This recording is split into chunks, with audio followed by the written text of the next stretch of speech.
special treat on the channel.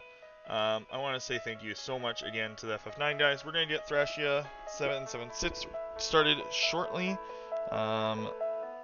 So yeah, it's gonna be a very different feel. But yeah, so I hope that if you guys are having, you guys don't really have much to do, I hope that you guys stop by.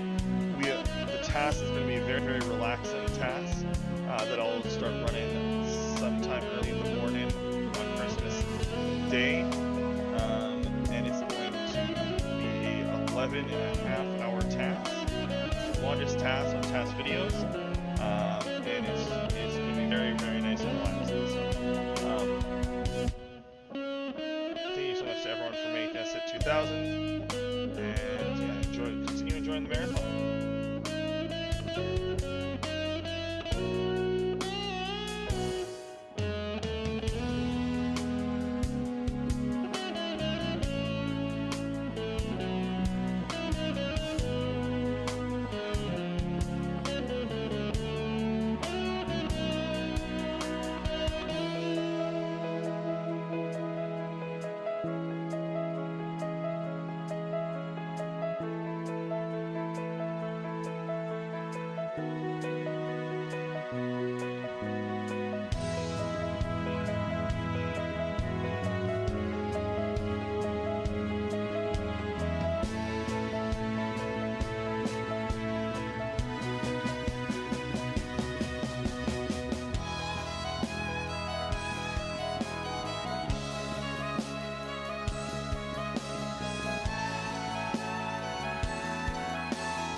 Spooky. Yes, I am ready.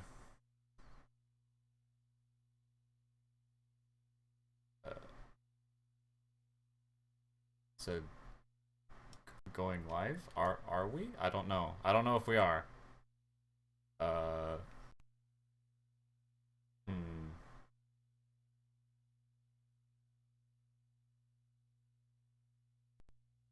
We are? Okay. Thank you for letting me know. Alright, hi everyone. I am Mute, and this is Ghost Wheel. This is, well, co-commentator of Ghost Wheel. And this is a Fire Emblem game, the fifth one. Fire Emblem 5, Thracia 776, 47 unit recruitment. Well, yeah, so I guess we should do a short explanation of what the run is exactly. Basically, I think we should get started, though, and we should do that while we get started, because we got a long way ahead of us. Yeah, I guess. Well, sure. Whatever. Alright. Well, I guess we can just start, then you can just explain it. Who cares? Yeah. So time is when I start this. Okay. Alright, so wait, I'm gonna just time this in case, I guess, whatever. Just know where I am. Alright. 3. I'm a little quiet, Mute, by the way. A little quiet? Okay, I can turn you up. Is that better? Try talking. Hey, I'm talking again. This is potentially a little bit better. Potentially. Okay.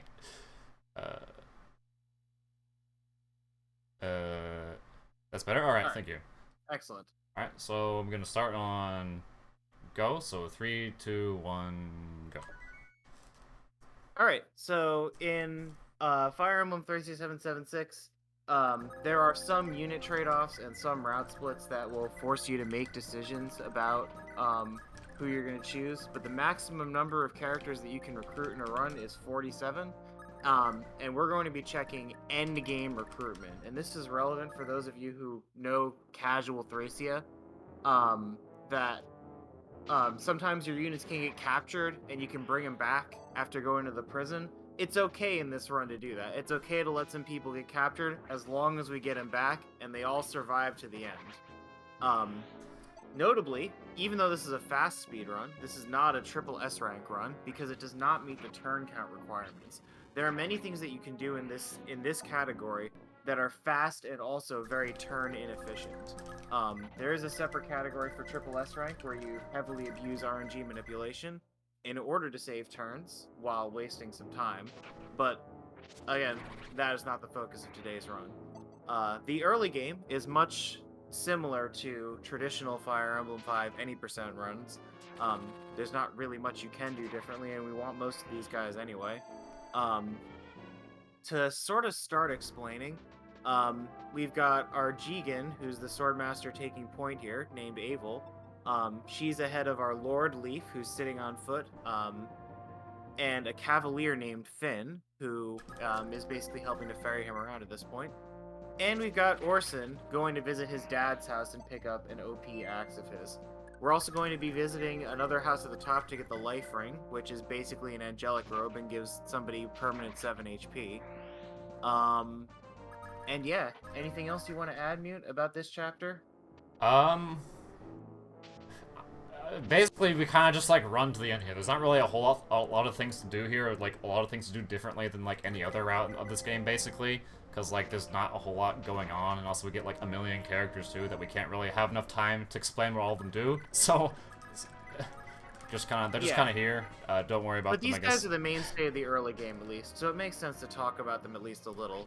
I'll also mention here that Avel has got B sword rank, at least, and enough magic to use the fire sword responsibly, which is great for this boss fight, because thrones in this game provide a plus 10 bonus to defense and a plus 30 avoid bonus, which is, you know, pretty ridiculous, especially for these early games level 1, even with their weapons like Finn's hero lance here. So really, she's going to be one of the only options, and yeah. Worth noting as well, Avel has also, like, actually got plot armor. She's literally invincible for as long as she exists in the game, like in chapters 1 to 3. She can get captured, but she cannot actually become killed because she's relevant for later. So, this is usually not that relevant because she's pretty badass anyway. But sometimes it happens. Sometimes she'll take a few hits and you gotta rely on it. Alright, so here... Oh, sorry, what? Yeah. I was just gonna mention how she also surprisingly has 8 move, which is as much as some Cavalier units, but that wasn't very important. Oh yeah, a lot of promoted characters in this game have extra move just at base because they're cool, I guess. More than they should. I guess the explanation is like because you get a move growth in this game. It's like they grew move at some point is what it's implying, I guess. I don't know. Yeah, I mean, even when your movement is similar to the horse units, the horse units have really good canto in these early Fire Emblems. Like, you can attack and then move out in FE4. Okay, so Leaf here is like being attacked by these guys. It's funny because like you'd think that that's kind of dangerous, but like the chance of him dying to those guys is like actually almost impossible. I think it's only happened to be one time. Once. Like, it's very, very unlikely. They have to. Enemies in this game, they have variable stats, so they have to high roll in order to do enough damage to kill Leaf. Basically, most bosses don't have variable stats, but this one actually does. That's why Avel waited in front of him. We're basically like. you'd think that we were doing this for an all recruitment run, but we're getting Ronan from this house, we're getting speedring from another house, we're making sure the other village doesn't die, so we get access to a Gaiden chapter for more characters. Can't miss any characters. I mean, we can, but they're, we can miss one character later yeah, I mean, on. we can miss trade-off characters. We can miss Olwen. Like, that's basically... We can miss Olwen and we can pick her out. But even though, like, we have to ditch characters a lot of the time in order to make the run go fast, much of the difficulty in a 47-unit recruit run is in recruiting the characters in the first place. There are some particularly nasty ones in Thracia, and I'm not even just talking about Xavier here. Like, Xavier's pretty, you know, like, notorious as, like, the hardest recruit in Fire Emblem, or one of the hardest, depending on your definition. But, Thracia Any Percent is a game that, like, is traditionally seen, like, if you haven't seen a Thracia Any Percent before, it's basically the warp skip game, like, that is in Shadow Dragon. You, have this fatigue system, you have this really, really cool resource management, and most of your units can be good if trained well enough and as well as a god, but really, once you get past Chapter 5, you can start warping through most of these bosses, and you'll be okay. In order to get the rest of these guys, you have to be collecting sleep swords, you have to be collecting extra warp staves and extra rescue staves. You've got to be doing some maneuvering in order to get people like Misha or Trude or Ilios, and yes, Xavier. So that's all going to be very, very exciting as we get to each individual chapter. We are going A route. A route is still the best way to go in most staff speed runs, essentially, because it gives us staves and is easier to skip with staves. Yeah. Yeah, A-Route's pretty much always better for speedruns if you're using staffs, which unless... Who would do something crazy like not using staves in a speedrun? Wow. Who would do that? I don't know. Yeah, I mean, like, both Mute and the Any Percent... I guess, I think Magu still holds records for everything, but yeah, Magu's the top Japanese runner of this game, and he's a staffless no manip, which is, you know, a bit of a meme category, but it's definitely a 6-hour run where you have to do a lot of, you know, combat, because you're not RNG manipulating and you're not using staves. Oh, I don't want to sound like the well actually right now, but actually it's like 5 hours, but yeah. I was approximating. When you first sent me a run, it was like 6 hours, and then you improved. Oh yeah, I guess, true. But that run, not really... That would be a good run, probably a reasonable run for this marathon, I would think. But, like, it's just not consistent to do, so can't really do that. Because, like, some of the later chapters just wouldn't work. Like, in a marathon, it's not consistent enough. Yeah. Plus, I think this category is pretty hype. I'm really happy to be seeing a full recruitment category in a marathon.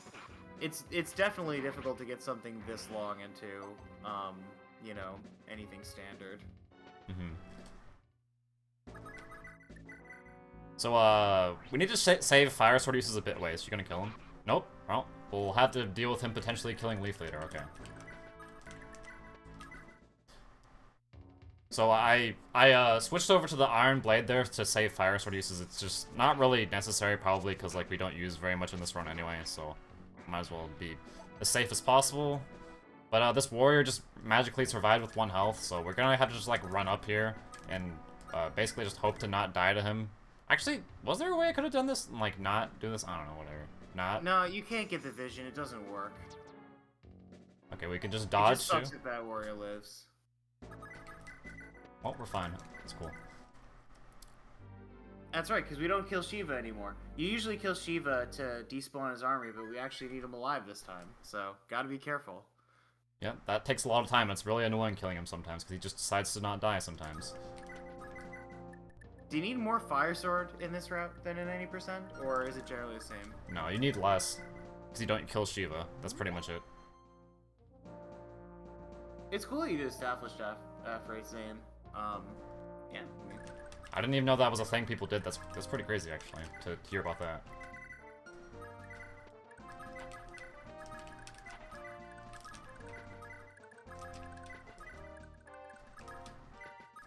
So, in this chapter, traditionally what we do is we, sort of process upward while Orson takes care of the back flank here, as is being done now. We also employ some RNG manipulation to take care of Staffy's staff rank. And we're also going to be rescuing some kids in order to bring them to some houses. We're going to be getting the Warp Staff, because, obviously. And we're also going to be getting Dalshin, because, obviously. Because otherwise we wouldn't have the run. But are we getting the Shield Ring or the Scroll here, Mute? We're just getting the Shield Ring. I like how Orson Yeah. almost died there. That was, like, the closest I've ever seen. Okay. But yeah, I suppose now I should talk about the RNG manipulation, because when I bring up RNG manipulation, there's always a lot of natural questions, like, is the whole run manipulated, or, like, what can you do, what can't you do? Basically, no, the whole run isn't manipulated. When you start the game, it picks one of 64 random seeds, and you don't know what you're in until you start going, basically. And every time you bring up the unit status screen, or most of the other menus actually, it'll reset the RNG back to the 0th position in the table and pick a new seed, basically. So we can use this to our advantage, because the table actually has a bunch of numbers which are shared across all 64 of the possible seeds. If you get to the 35th position in the table, it will always be a 94, like no matter which seed you're in. So we can use that 94 to get a miss on the staff. And staves in this game miss if you, like, at a certain frequency, like, I believe it's 60 plus 4 times your current skill or something. Yes, that's it. Yeah. And it'll actually cap at 100, and it's a common misconception that staff's miss has a 99, just like most weapon hits does, but no, if you have 10 skill, you actually don't even roll the number. You will always hit with the staff. But yeah, so Safi's skill is at like 6 now, so she can miss with a 94. And the reason we want that is because when you miss with a staff, you get the weapon experience for it, and for personal staves, that's a whole 10 weapon experience. That's awesome. And you don't actually have to use the staff when you do it. So we get to keep all 5 of these juicy repair staffs to basically get funneled into warps or sleeps or graph caliber or what have you. I don't know what the exact composition is in this run, but it's all basically high value staves that you would never ever want to go try and find elsewhere. Well, this is happening right now. That archer Yeah, just no. refuses to die right now. We'll just have to kill him with Halvin, I guess, because he's just kind of like here. We're also making use of the rescue and capture mechanic in this level.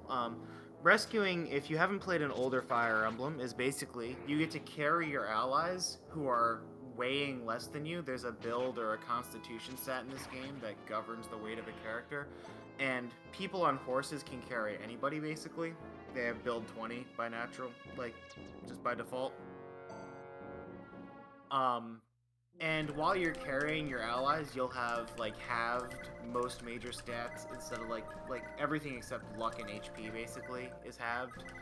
And capturing, you can capture enemies who are either unarmed or by making capture attacks against them, where you basically have your stats and attack them, and if you kill them, you absorb them into you and you carry them. You get your stats halved just like you're carrying your allies, and you get to take all their stuff, and you release them, which is basically the same thing as killing them. So we're not only carrying Tanya here because we want her to be up here, to be capture bait for the enemies, who will capture her because she's unarmed, reduce their own stats, and waste their turn. We also actually want her to get dragged off at the end of the map, because when this happens, she'll go to jail, and she won't be recruitable again until Chapter 21X. Yeah, I was trying to be general there, yes, Zane, but that is the correct nitpick. You can't rescue people who with equal build, and horses put you at the max. I think the GBA games actually changed that, where if you have the same con, you can rescue them, or whatever. I think that's probably true, but they also changed the way horses work, where there's like an aid and a con mechanic as well. But yeah. you'll find, Zane, and anyone who's more familiar with this game's mechanics will find that as I try to explain these very, very technical things, I'll take a few shortcuts or miss a couple edge cases. But, yeah. And this is all in the, for the sake of expedience. But yeah, so, anyway, if Tanya gets dragged off, we lose her until Chapter 21X. What this actually does for us is it lets us recruit Dagdar for free in Chapter 8, basically. If one of Tanya or Dagdar is missing, the other one will join you without you having to go to 8X. But if they're both around, then you have to go to 8X to recruit both of them. So, by getting Dagdar for free and rescuing Tanya from jail later, we can do this in an overall faster way.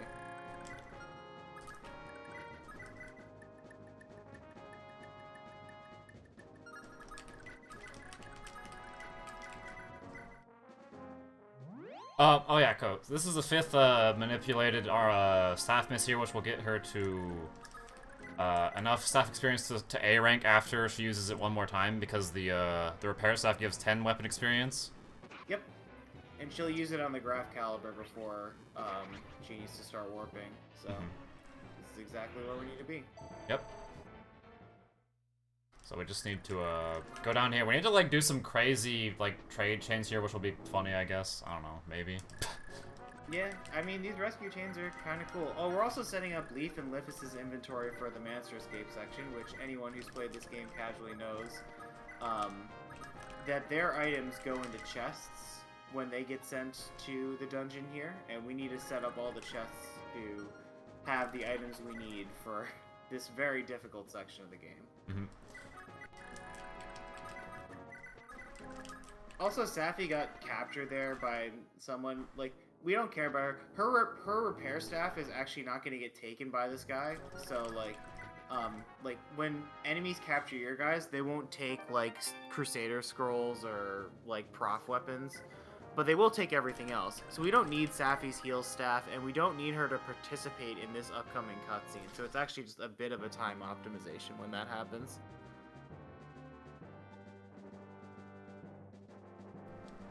Okay. Yeah, this runs a bit of whiplash because we're about to lose basically everyone on our team right now, and then pick up a number of the team. So get ready for a new explanation of main characters that we're dealing with in the Monster Escape. Yeah, there's so many things to explain right here. It's kind of hard to keep up. Basically, if you're not like, especially right here, because like, what the hell is even going on right now? I don't know. Who are these characters? Why are they suddenly on our team? I have no idea. We'll just have to figure that out. I guess.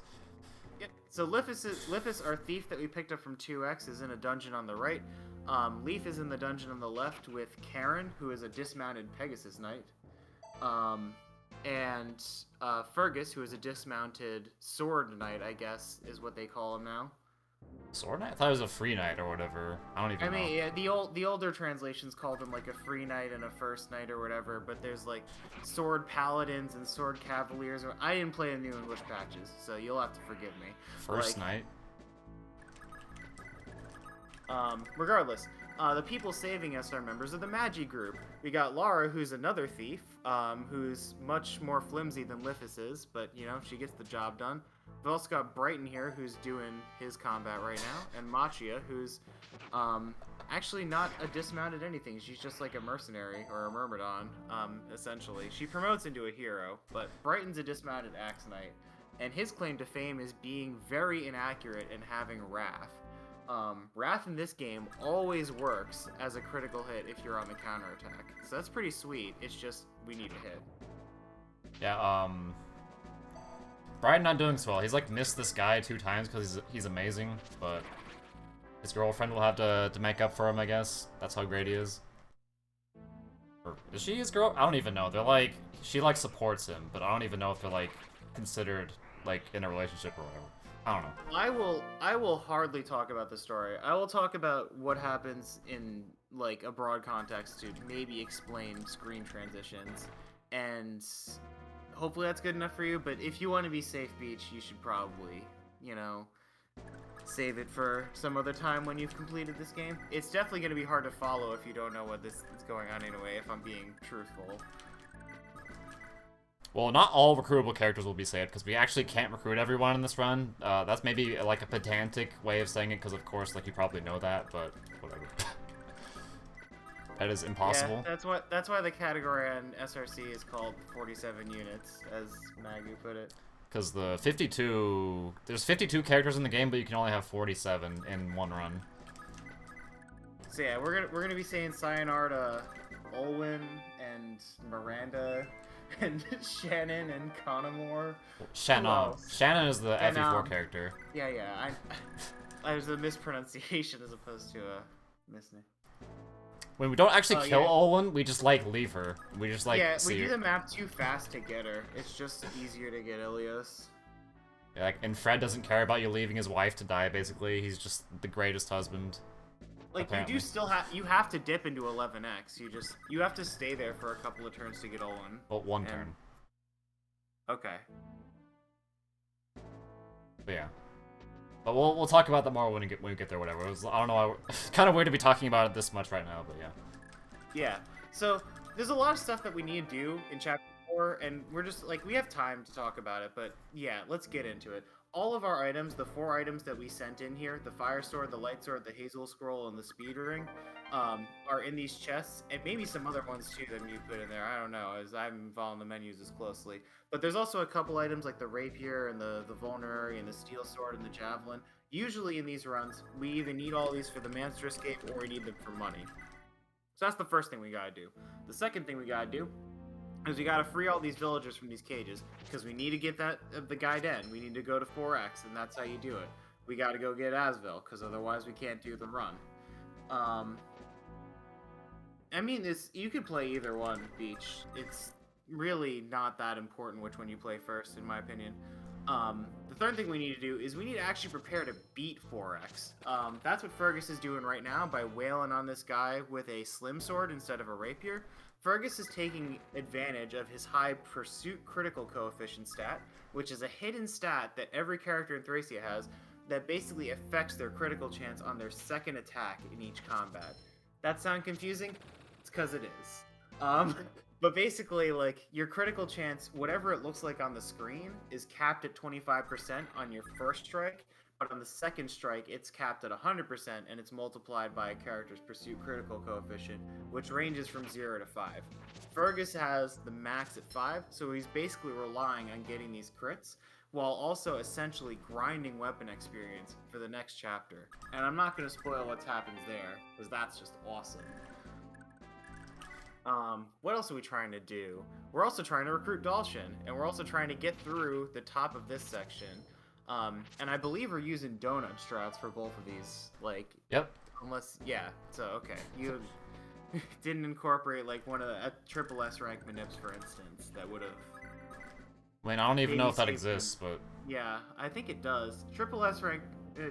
When I was looking at a triple S rank, and I wish I had more time to do so, triple S rank chapter 4 is really quite something, because if you want to save turns in this chapter, you actually need to have good chest placements, whereas in any percent and in this run, because we're doing this sort of like multitasking of saving the villagers and grinding weapon XP and like ring around of rosing all these chests, it actually doesn't really matter where all the chests are, and it doesn't really matter what's in each one of them for the most part. Like, you can get some bad patterns that'll like waste you a little bit of time, but you'd think it'd be a lot worse given how variable it is. There are like 64 possible chest patterns for every single configuration of items you could be sending in there. And you know, I've come into some freakiness when I'm investigating these chest pattern behaviors. I could go on for a rant, and I won't, but I'm just gonna throw it out there. These are weird. The chest patterns. Yeah. The most confusing mechanic ever. Just the chest, like, it's like such an esoteric thing. Now that we free listen these bandits go, and I think it's a turn timer thing, like, if we free them too early, they actually start attacking other people, which we don't really want them to do. It messes with things, but it's like turn 15 or whatever, they're peacing out. It's fine. They just kind of decide to leave after a certain amount of time for some reason. Before that, they just, like, attack everything. It's very weird. I don't really know why, but that's just how it is, I guess. I guess it might be weirder that they don't just immediately leave in the first place, though. I don't know. Well, this is actually where the story informs, because Lippis does like kind of convince him to fight for him. It's just Oh. it just doesn't quite work like later. Oh, just wait, I guess. Okay. Yeah. FE4 is about stacking that one weapon, but it does mechanically feel good for that personal reason in that game. Like, and I like how it sort of dovetails with Thracia's personal weapons in the sense that many characters with a connection to FE4 and some characters without do just have their personal weapons that are really cool and good and like distinguish them in a game in which stat caps are easily hittable. So Oh yeah, Delman and his Bayo sword, which gives you Wrath and Vantage for some reason. It's like the weirdest thing, because you can't have both of them. That doesn't work. alright, so we've dealt with the Fergus's weapon experience. We've gotten this door key, we've moved all the items. Are we ready to do... Yeah, I was just checking because I wasn't sure if I got that right. Okay. Wait, whoops. Yeah. Oh, I forgot to give her the... Whoops. Alright, we'll just wait a turn. I forgot to give her the lockpick. Okay. That's important. She needs to, like, have the lockpick to be able to open the door, you know? Kind of important. Let me get this back to her. Yeah.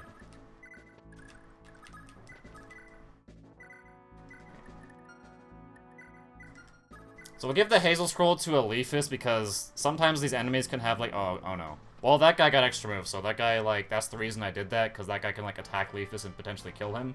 Because Alephus has a very terrible luck set. Too. Like, if it was someone in the back, they might have gotten jammed up, but that guy's gonna be moving. Yeah, But yeah, Dalshin just captured Fergus, so if any of you seen some really old any percent runs, you'll have remembered me doing this or Magu doing this donut strat where we kite all these guys around the center of the map. So that we can lose them basically without having to fight this really quite horrible room for this point in the game. But now in 47 unit, the donut strat returns because when Dalshin captures Fergus, he's gonna lag behind these guys, and we're gonna go recruit him on the backswing. It's pretty sweet. It's always Yeah, exactly. hilarious. That's what I was talking about. I always think this is like the most funny thing, because he just like... it's like the weirdest thing you would think that would work. And you know, this looks like a pretty silly strategy, but at the same time, like, if you like, you know, if somebody gets an extra move especially, but even if you don't, like, if you move your guys wrong at all, their AI is gonna split up and they're just gonna pincer attack you, and then it's all over, you know? So, it's just, like, I'm gonna take a moment to just appreciate that, like, you know... These kind of runs, they're very, very difficult to route correctly, and they're even more difficult to sort of execute correctly under pressure, and especially when the random nature of the enemy stats forces you to improvise. This is one of my favorite speed games for that reason, and, like, you know, shoutouts to Mute for keeping a cool head there. A cool head? Oh yeah, this is not the best situation. Oh, okay. Okay. Wait, how much health does he have? Oh, wait. Masha can just kill this guy. Okay. This is, not the greatest situation here, but we can just kill this guy. This is fine. Unless that could have killed her, maybe. I don't know, but that was the only thing we could do, pretty much. I doubt it. Okay, so this guy won't be able to catch up with Alephus now, because Alephus is too fast, so... Yeah, Levy's got that 7 move. Yep. You know, just slightly be too far away from this guy now for him to be able to attack anymore. We shouldn't get anyone else chasing. And there's Dalshin. Okay, what? Give Fergus his stuff back. Now, is Dalshin coming with us, or is he getting abandoned here? No, he's coming with us for one chapter. Yeah. I knew it was either getting abandoned here or the next one, but you just can't drag his ass through chapter 5. It's just not happening. Yeah, that would be too slow. Quite tedious and not worth it. Wait, I hope might be in range of that armor there. Maybe I shouldn't have moved him there. That might have been a mistake. I don't know. I don't think it. Yeah, it might be bad next turn. I could like trade him the Hazel Scroll so he can't be crit maybe. So like just go here and then like. Wait, no, that's Laura. There we go. Yeah, what we didn't mention the Crusader Scrolls yet. There are 12 Crusader Scrolls in this game, just like there are 12 Great Crusaders. And they're found randomly across, like, you know, houses and chests and whatever, and some of them are on enemies and you can steal them. Basically, all the Crusader Scrolls adjust your stats, your stat growths by a certain percentage, adding up to 30. The Hazel Scroll gives you 30% HP, 10% strength, and minus 10% luck for a total of 30%. But crucially, the Crusader Scrolls also mean that you can't get crit while you're holding them. So, you know, people talk about the RNG in Thracia. The Crusader Scrolls remove a large amount of RNG, which might be relevant in some other speedruns. Most of your main units can quite easily be prevented from taking critical damage while you even only have like a couple Crusader Scrolls as we do in the run. We get easy access to 3, and like, you know, tertiarily easy access to 4 in the Follow Scroll. It's just like, you know, it does just like waste a turn to get, and it should say something that's like not really important to get it. And then like Dane Scroll comes for free when you get Dean later, but by then it's almost too late to be worth anything. Hey, maybe that was I thought that spot was okay for that might be the wrong spot actually, but we'll see I guess. It's not. I don't remember off the top of my head. I wanted to put him close enough so that he oh god, that's a lot of damage. Okay. That was like the most What? Yeah, that armor is hitting pretty hard here. But yeah, people who remember Chapter 4X will obviously remember the opening of 4X. But basically, yeah, like there's 4 armors in the darkness standing in front of 4 mages, and all the Gaidens have this Darkness of War thing going on here. And the armors hit really, really hard on the physical defense, and they're weak to like rapiers. And the mages hit really, really hard on the magic defense, and they're weak to 2 ranged things, which are very difficult to come by for non-spear wielding gents like our team here. And the solution is basically for Fergus to have a rapier while he's engaging in close combat, so he can be effective against armors and take advantage of his pursuit critical, and then have a fire sword against the mages. But how is this possible? This is basically a strat that we can do. Wow, interesting. Because he will switch weapons based on what his weapon rank is. The fire sword will remain at the top of his inventory even if he can't use it because his weapon rank is C, but as soon as it goes to B, even in the middle of the combat, it'll become legal and become usable at this exact moment of the switch. That might not actually be... I kind of wanted 2 fire tomes, so that doesn't really work unless I like somehow... Unless Leafus gets like a movement star or something, this probably won't work. I might have to reset here. I don't know. Let's see. Of all places to reset, Turn 1 Chapter 4X is definitely not uncommon. Because, you know, like, I've gone through it this game, this, like, Maggie's gone through it this game, it's like, coming up with manips for various things that ail us, and, you know, probably my biggest marathon, tech is the extended Chapter 5 manip, where you basically just manip the entirety of Chapter 5 by figuring out what seed you're in and playing it like a Game Boy Fire Emblem game. And I investigated similar things for Chapter 4X, because Chapter 4X also sucks. Like, you don't know if you're going to survive, and if you do, you want Asvel to survive, and like you want the Asvel SETI section to go cleanly so that it doesn't waste time. And maybe you could level up build here in Chapter 4X, and you wouldn't have to worry about it in 5. But nope. Basically, things are pretty resilient here, and it's kind of difficult to manipulate good outcomes in 4X, unlike with 5. Because in 5, like, all of the things in the chapter happen like 1 turn at a time over the course of the whole map, whereas in Chapter 4, all of the good things you want to have happen essentially all at once. So there's not really like a good cluster of seeds or like some easy thing that you can do where you just like burn a few numbers and then it all just works out for you, man. But it's just not the reality we live in. it's Oh. a lot easier to reset and just take your chances. The thing is that I have to, like, give him the Hazel Scroll. This kind of, like, messed everything up that I did that. Maybe I shouldn't have done that and just, like, hoped that he didn't die. I don't know.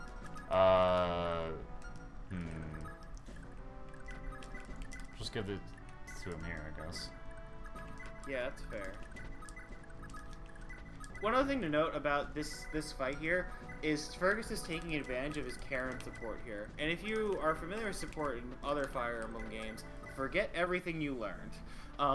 Support here is not built as it is in many other Fire Emblem games. Even in Fire Emblem 4, you build support to eventually, you know, marry or, like, yeah. Well, in Fire Emblem 4, it's not really support. It's just, like, well, yeah, I get what you mean, though. It's Yeah, not technically like, the same thing. Yeah, like, it's not technically the same thing, but there's generally an expression of out-of-game relationships in the game in support, and in Thracia that is not built. It's basically an expression of the relationships which already exist. Yeah. Does that guy... Wait, does that guy getting extra move every time, or is he, like... I don't even know what the heck is happening there. I didn't even see what you were doing. But yeah, so Fergus, you know, Fergus hung out in the cell with Karen, you know, they got dragged off there together. They're basically, you know, they're basically pals at this point. Pals enough to give each other 10% hit avoid, crit, and crit avoid. I'll tell you that. And that's very, very important, especially since it compounds with the pursuit critical coefficient. I can't... So let me count the spaces, actually. It's like... 1... Actually, let me bring up... This is... I could just, like, not give him the scroll, though, and just hope he doesn't get crit. I guess that's not very likely to happen. Actually, is there even... I guess his levels don't really matter either. Maybe there was no point in me caring about that at all, actually. 1... Let's see. Is he gonna do it again? No? 1, 2, 3. Actually, I'm pretty sure that guy should only be able to reach Laura right there if he has extra moves, so... Hopefully that doesn't happen again? Because the point of me putting her there was to bait one of the mages to attack her at range so I could steal from them. Okay, finally it worked. Alright. Just do it 3 times until it works. Easy. Yeah. Because... Yeah, weird in this game. I wanted to get an extra one so that, in case I, like, need more fire in Chapter 5, because, like, I'm gonna, like, be a little bit safer, so if I, like, run out of fire, that can be kind of spooky. I don't want, like, that to happen. Maybe a better backup for Chapter 5 in that case is to, like, steal a Thunder instead of trying to steal another fire here. I think that's what I would do, because messing around with this is pretty dicey, you know what I mean? I mean, I've done this before in a different run and it was fine, but whatever. Yeah, like, I'm just saying, like, you know, I just think it's, like, a little dicey to worry about, like, Chapter 4X turn 1 when it already, like, fails a lot of time. You can steal, like, the one Thunder Mage that comes down early pretty consistently in Chapter 5 if you need it. You know what I'm talking about? Mm-hmm. I think that spot should be safe, so I don't think I need to move him from there, because that's like the same, that's equidistant from where It's Fergus the is same sitting. axis, yes. Yeah. So we're gonna We save do need half to the get kids. these 3 kids on the bottom here, as opposed to even any percent runs that recruit as well, because these 3 kids let us get Hicks. Yep. Well, they also give us 2 other items, but we're just gonna, I don't know, would it be funnier to save all of them or just only save half of them? I don't know, does it really matter? I mean, you do you. I would just save who I needed to save. Yeah, whatever. We'll just leave those kids over there because we're very cool people, and just like leave like kids in a dungeon to When die we- basically. 2 steps. Like, she's right. Yeah, we could save them. We have enough lockpick uses, but we're just gonna not because, like, you know, too difficult. Whatever you just did made me not be able to see a Discord stream. Can you see it now? Yes. Oh, I don't even know what's going on with that. Okay, well, whatever. It said you, like, minimized a window or something. Okay. Should be fine now. Wait, did I? Oh, I might have actually pressed the minimize button. Whatever. Should be fine.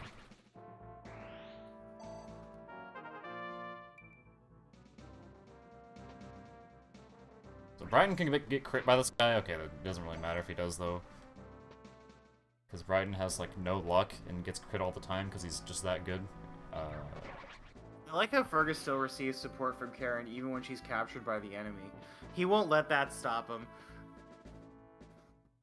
I think in some Fire Emblem games, it doesn't actually give you support when you're rescuing someone. I'm not sure how it works. It's like different in each game or something. It's weird. Yeah, it's honestly too hard to remember, especially for the games that I care a little less about. Like, it's starting to get like Pokemon at this point. Like, after Dexit and moved Exit or whatever, it's just like, how could you even remember anymore who learns what? Okay, so just like go here and then like take his stuff, I guess. So it gets captured. Or I could just like do this, I guess. This also works.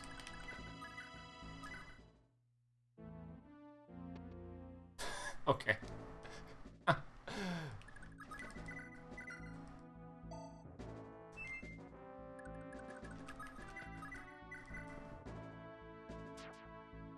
Nice one, Oh, Dalshin. Why did I even use him, actually? I should have just used Fergus. Who cares? We just wanted Dalshin to feel special. We wanted to get that battle axe kill. Alright, so Karen's gonna have a nice little conversation with Seti here to pick up another scroll. And if you didn't catch on the top, because I didn't really explain it, Seti's kind of awesome. Seti's got a holy weapon called the Holsity, and it gives him like 20 skill and 30 skill and 20 speed, or 20 skill and 20, some ridiculous amount of skill and speed, while also having enough magic to basically one-shot anything at this point in the game. So obviously we can't recruit him until later, and this run actually is going to get Seti instead of Sias, right? Or did you adjust to? No, we're still getting Sed, but it'd be what people want to see anyway, probably. Yeah. Is it Sed? Wait, over here.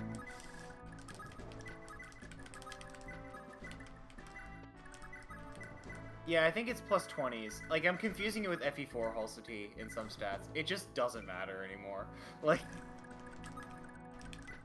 numbers that are way too big for this game. It has big numbers, that's what it is, actually. Like, the stat cabs are 20. So we're just gonna throw him down there to fight all these guys. It's kind of like the only reliable way to kill this entire like group of enemies, basically. So. Yep, and it's nice that we have Dalshin here actually, because like when you don't bring Brighton to this area, like you don't get to pick up Seti sometimes because Fergus doesn't level build. So when that does happen, it's a real treat. Dalshin always dodges. He has literally like 4 avoid, and it happens so many times. I don't get it. Well, if he... the Thunder Mage. Well, if she dies in 2 rounds, that's fine, though. It can still work. Yeah. It's just bad for his fatigue, but his fatigue's probably just fried anyway in this run, right? His fatigue does not matter at all, because we're not deploying him in Chapter 8. Yeah. So we have to, like, wait an extra turn now, because, like, he missed this Thunder Mage. Or he didn't kill her in 1 round, I mean. There's a difference. We normally could just, like, open the door right here, because, like, there's no enemies over there, but because he, like, didn't kill her in 1 round, we just have to, like, wait here another turn, like, really awkwardly. As he killed these dudes. As with everything in Thracia, there's always, like, 20 things going on in the background. The 21st thing going on in the background here is that we gotta kind of pick up the pace, because some enemies are gonna come in from behind and start, you know, harassing us if we don't move out quickly. And, you know, most of the time this isn't so bad, except for the fact that it's just, like, wastes a lot of time, because you get to see Seti hero it up and go down there and, like, do that long Holsity animation on every single one of these guys who dares cross his path. And it's just like, it can waste, like, an entire minute or two if you're not careful. Yeah, basically, you lose more time for losing more time. It's the greatest thing. Wait, why am I putting him there or whatever?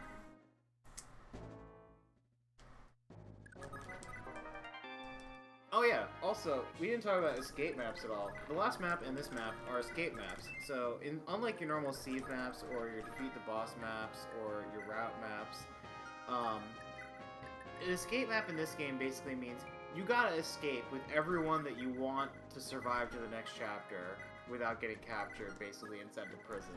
And then you gotta escape with Leaf. So, it really is get your entire army out the hard way. And so we're going to be leaving Dalshin behind here, because he's not going to be able to make it through Chapter 5, which is also an escape map. Just karma for not saving those 3 kids. Yeah, it is pretty funny, because, like, those houses, the parents of those children, really do get pissed at you if you didn't manage to save those kids. They're like, some liberation army or whatever can't save my kid. And it was like, wow, you know, I can't argue with that. They don't even close their doors to you or anything. They tell you off. Yep. I've never done that, though. Like, you'd have to, like, go out of your way to do that, basically, I guess. Unless you, like, were playing blind, maybe, and you somehow didn't save those kids, which... If you're, like, playing this game blind, why wouldn't you, though? I don't know who would do that. Because you didn't get to 4x in the first place? My friend didn't. Missed out on Asvel. Made it a lot harder for himself. Oh. Okay. But we're out. We're in Chapter 5. Whoops, okay. Now, as I understand, Mute is going to do a version of the extended manip that'll at least allow her to get the build on Asvel, if nothing else. Okay, no, that one doesn't work. Okay.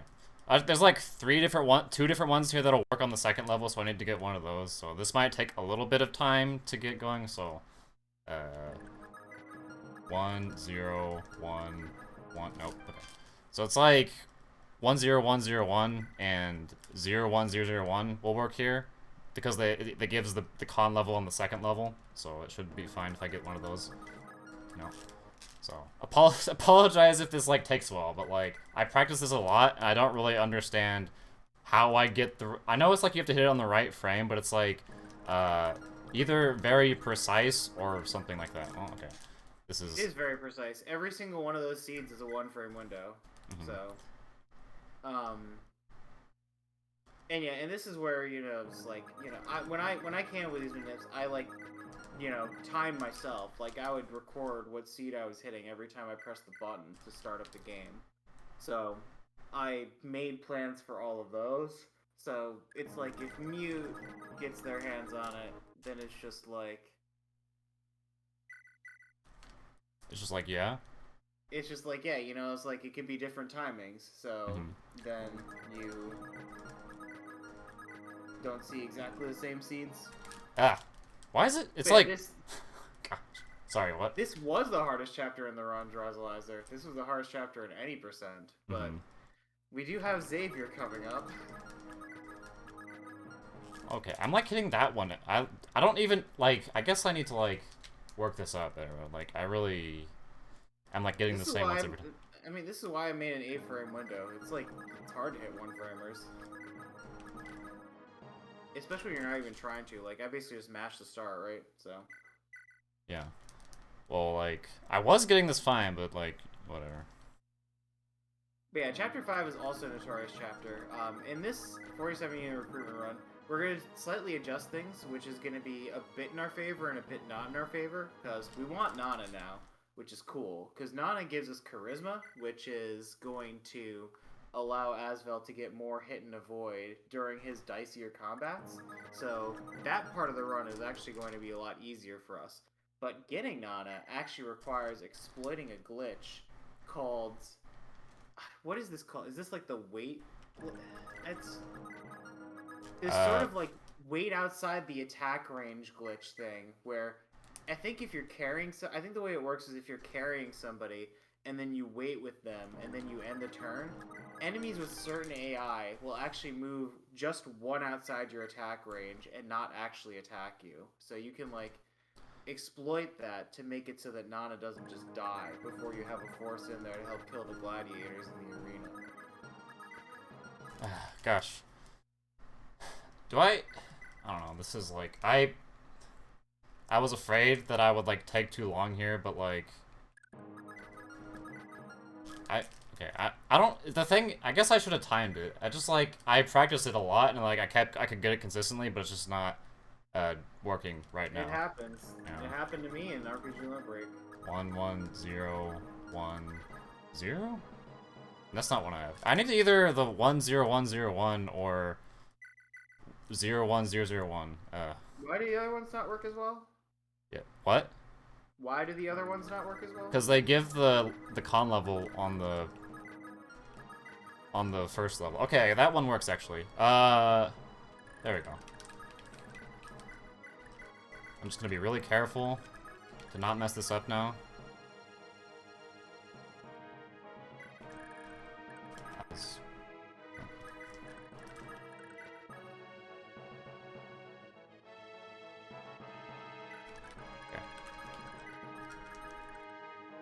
Okay, never mind, I messed that up. I forgot to move Laura there. Gosh.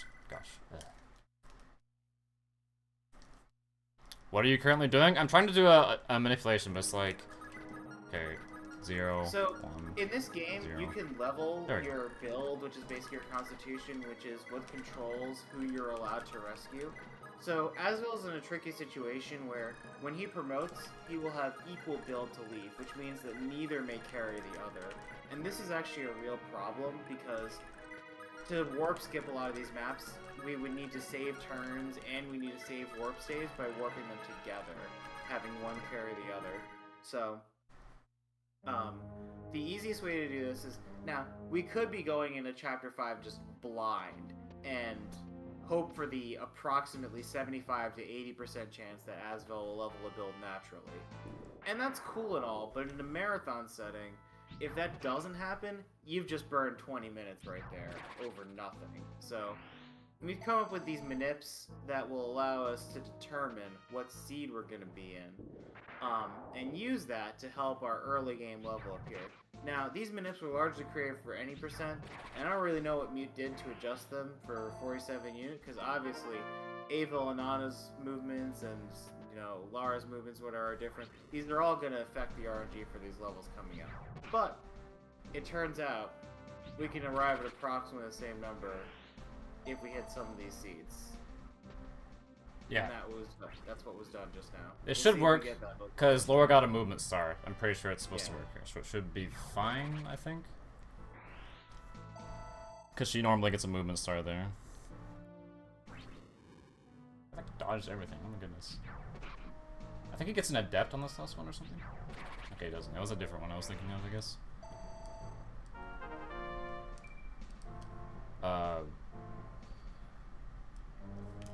Yeah, weird stuff. I'm not sure. Should I just load a save at this point? I don't even know. That might be a better choice. I would load a save if this doesn't work out. Okay. Like, because he can still just get the build, right? Like I said, it's 75%.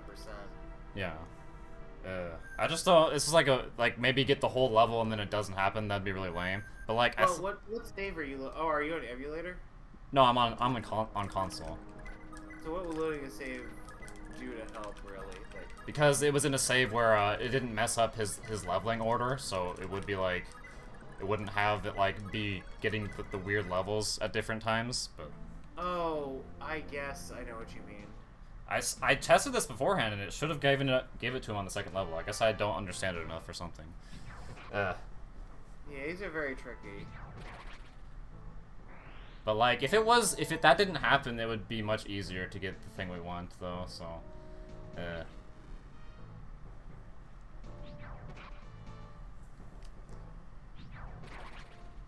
hopefully it'll happen. It's like a 75% chance to happen over like all the levels. Nope. Okay, we got defense at least.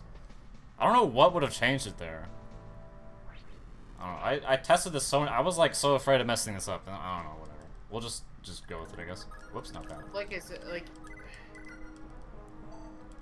especially when we're dealing with enemy AI, and from what I understand, buggy enemy AI that we're manipulating. Like, that can be potentially based on your unit stats, which would vary from run to run considerably. Wait, no. Enemy AI. But I swear, like, I did it before and it worked when I had that happen too. I don't know. It's just like too complicated for me to like figure out by myself or something. I don't even know. We'll just go and then we'll see what happens, I guess. If Asvel got a previous level up as well in 4X, it's possible that like a single point of skill or speed could change the combats enough to adjust what level ups you get as well. Yeah. been something I adjusted for in the past. Yeah, I wasn't paying attention to what he got. I think he got like, I don't remember what he got. Wait, I need to. I don't remember what we got in 4X. He had pretty good level ups here though, just like stat wise at least, aside from the build. Wait, no, I don't need to do that. Yeah, those were good levels, but like, there is a good chance for it to be okay, but like, I don't want to like bank it on that. It's just like, it should have been okay. It's just like, if he makes it through top section and there's no builds, then it's like sketchy.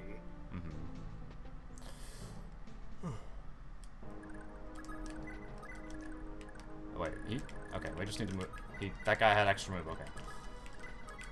But once we get past chapter 5, there's not a whole lot much else to worry about. Not any of this crap anymore. It's just like, the hero's like, hurts my brain. Xavier. I mean, I've seen the strats in other runs, but does that end runs for you? No. Or is it generally something that just works? Usually just works. Wait, he actually has really low graph caliber too. This is actually pretty trash. Wait, when did he use so much? I don't remember. So he's gonna have like 2 at the end of this, I think. Okay, nope. Yeah, he's like 10 now. I think he did quite a bit in his green unit section of 4X. He what? I think he used a bit when he was a green unit in 4X. Yeah, I thought he did like I thought he didn't use it that much. I don't remember exactly, I guess. Ow, that's a lot of damage just did. Okay. That guy's not messing around.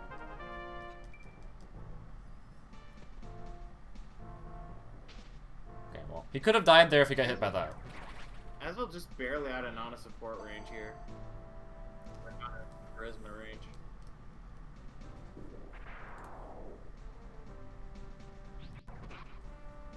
Oh yeah, sometimes like if he takes too long here, I can put him within non-support range and just like walk up, because like the Thunder Mage can like walk up and attack her and maybe kill her, which would be bad, of course. So you don't want that to happen. Beef gets teleported by the cutscene as usual. Good stuff, good stuff.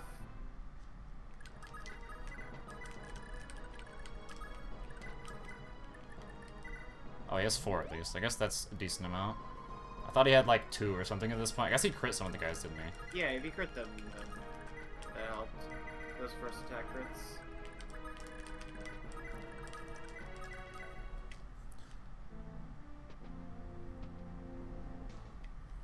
So the plan here to abandon 2 people to these guys, get rid of Fergus and Brighton or something. Oh, yeah. Oh wait, he did not level. Okay, that guy wouldn't be able to capture him if he didn't level. If Brighton leveled Con actually. Yeah, he doesn't need all this crap right now, does he?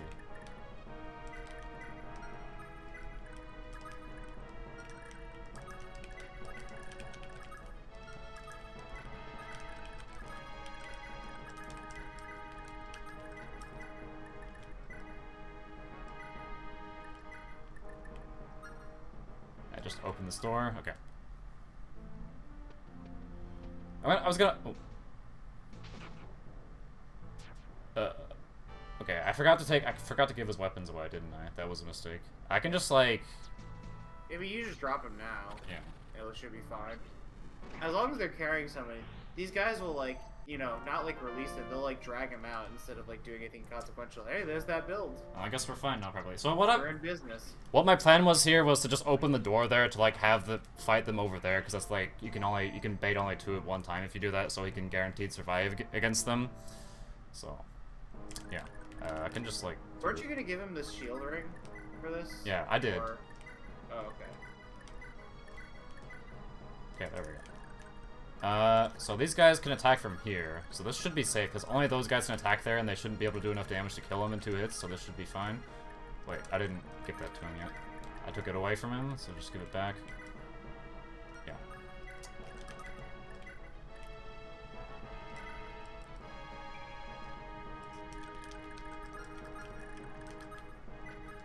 Should be okay here? Alright. This should be fine. You got Nana in there. Nana's got the same dismount sprite as Karen, but she's presumably the one who's closer. Yeah, I always confuse them. I always like say Karen when it's actually Nana. It's like, How come he's critting like on the first attack lot? Okay. I guess we'll just Not kill as him. a dismounted troubadour or yeah, basically. Hey, what is? I don't even know what it's called actually. I forgot in this game. Yeah, it turns into female paladin essentially, and troubadour in this game can already use like swords anyway. But like, yeah, it's basically just staff sword horse. Wait, so like move her here, so he has 99 hit. Yeah, okay. Alright, perfect. That boss also has random stats, and he's, you know, very dangerous. These stats grows have been fine. Yeah, this is much more consistent when you go through it this way. But yeah, this would definitely not be fast though. This is why you normally don't do this. So.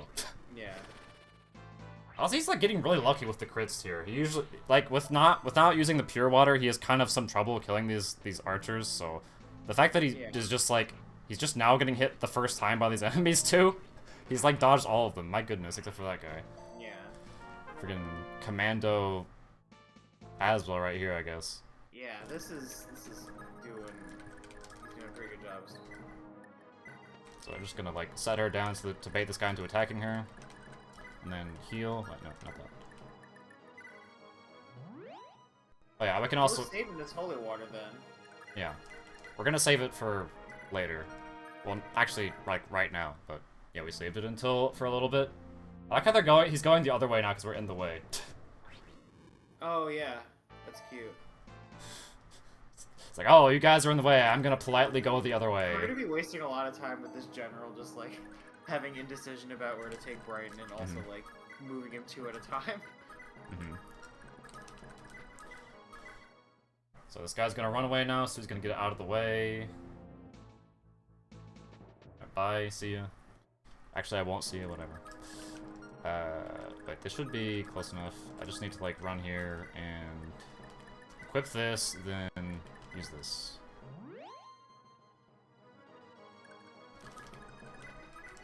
And you'll have a more full holy water for this area, which is nice, because that armor in the middle of these 4 soldiers can have quite a lot of magic himself. I've seen it happen.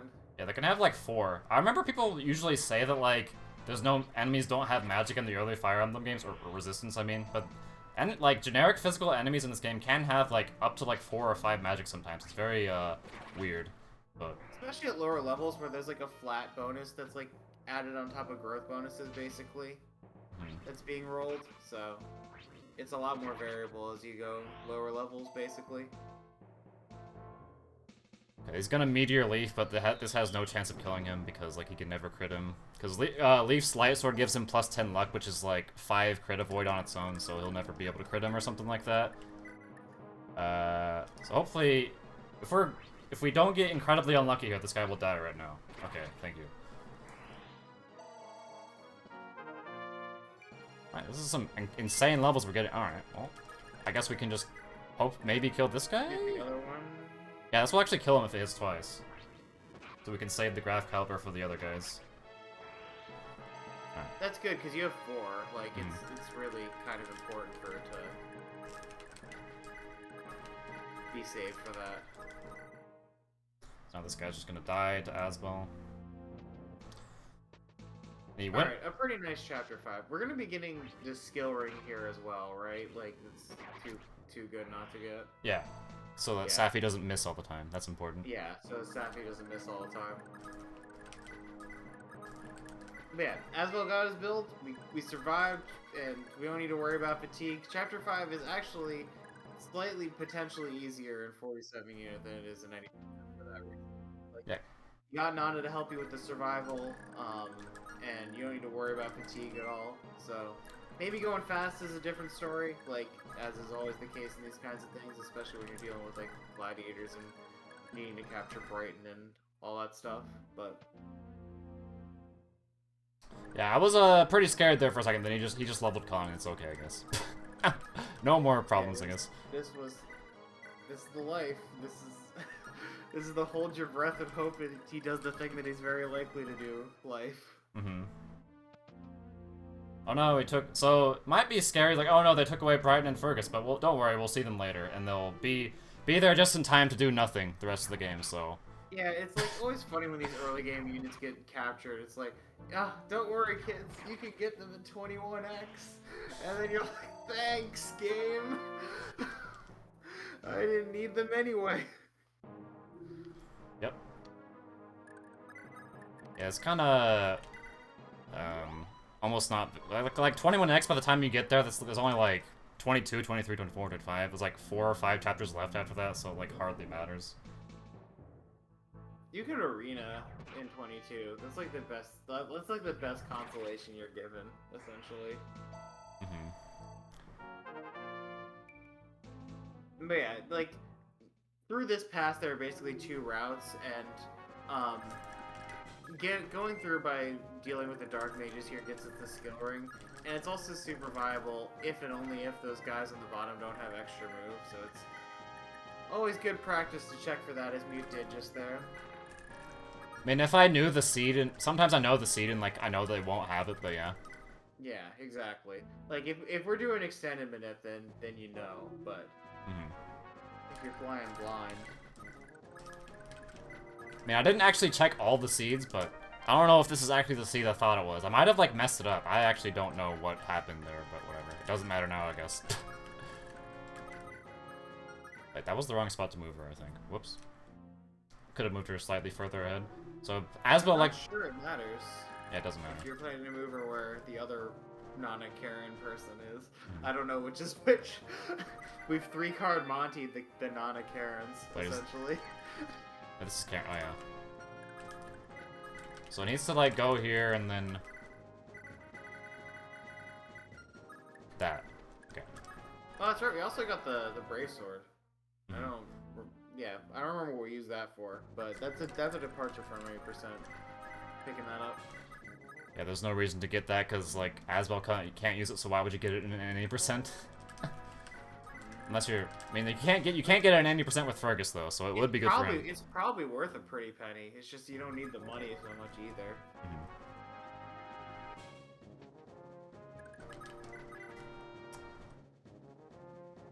The graph did its job, Dries. Alright, we did it. Hooray. Yeah, we're gonna repair the graph caliber, so you'll see more of it later, I guess. Not for a while. Alright. We got through chapter 5. That's one heart attack over. Now, if you missed my explanation, you'll see that explanation be borne out in reality as she gets on her Pegasus. And does what she said she's gonna do in a cutscene and ferry people over the wall and just, in general, be... Well, ferry one person over the wall. An entire one person. Yeah. Because we gotta get Hicks, that means that we're gonna attract more attention from the enemies than we would in a traditional 90% run. Which, you know, is annoying, but yeah, it's just what you gotta do. And this is also generally the best shop to buy door keys from. It's just, like, on the way. We're actually not going to do that. We're going to do that in chapter 15, though. Yeah, I was about to say, the second best place to do is in chapter 15, and it's pretty free in the full recruitment runs because you have to go get Ralph, and it's on the way there too. So.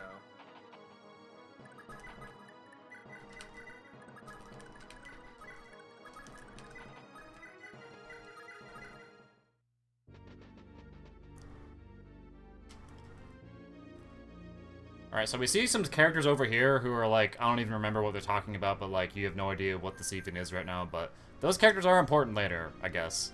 It's like, oh. Yeah, I mean, like... Spooky.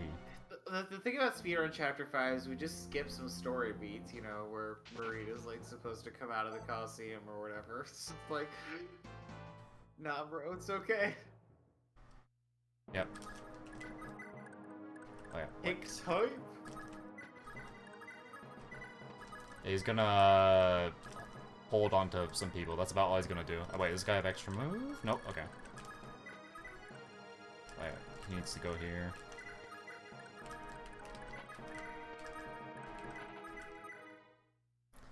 So if that guy had extra move, I would have to put Hicks in the way so he'd attack him instead of like being in the way. So if he doesn't have extra move, it doesn't matter. The other things we have access to from saving those 3 kids are the Elite Manual, which allows someone to learn the Elite skill that gives them double experience, and the Odo Scroll, which is a scroll that gives you like 30% skill and is a scroll. Are you getting either of those in this run? Yeah. That's what we're sending Karen over there for. Are you getting both of them, or are you just getting the Elite Scroll?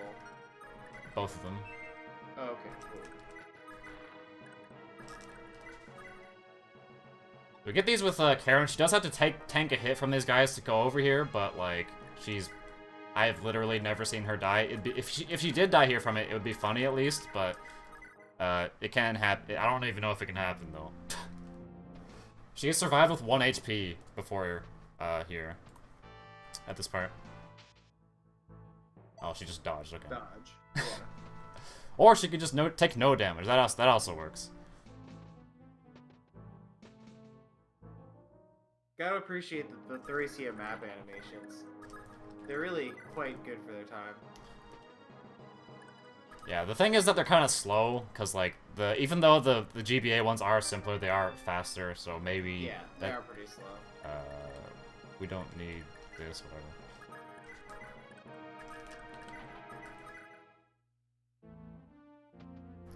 And then these guys, like, they're like, oh, where did Karen go? Now they're gonna, like, start going over here instead, so, like, yeah, it's kind of funny. So, like, if you fly... Yeah. Sorry, what? No, it's like, yeah, it can be easy to juke this in these kinds of ways, as you'll see in, like, defend maps. Karen, yeah. Karen's, like, really, really good. She's probably one of the most important characters in this run, actually. She recruits 2 characters, too, later on, even. Yeah. Karen's very, very important. And, you know, it's like, you know, in other Fire Emblem games, like, you know, oh, the Peg Knight's so good, and it was like, in Fire Emblem 7, we can power train Florina to be, like, super, super good, because we can manipulate all the level ups, and even if you can't, she still has, like, pretty good growth or whatever. Karen isn't especially special for her growth. Like, I had a pretty decent Karen in my runs, but, like, she's still not gonna be a combat powerhouse because of her lack of personal skills and, like, you know, personal weapons or anything like that. You can give her magic swords, and you can have her be, like, a dismounting magic sword using person, essentially. But, like, you know, Karen's really, like, flyers in this game are utility, and utility is important, and that's, like, I don't think that's more clear in any other Fire Emblem title than it is in Thracia. But yeah, we have to, like, we noticed that Shiva's army actually exists now, so we have to deal with it. And one of the things we have to do to deal with it is we actually have to, like, kite the bottom portion of Shiva's army, which contains Shiva himself, towards Finn and Safi, who will be able to recruit him without pulling too many of his friends over there. Just letting those guys come up to Aswell, for instance. This is going to be why our fatigue is shot through the floor, because he's going to have to deal with some of these guys, I imagine.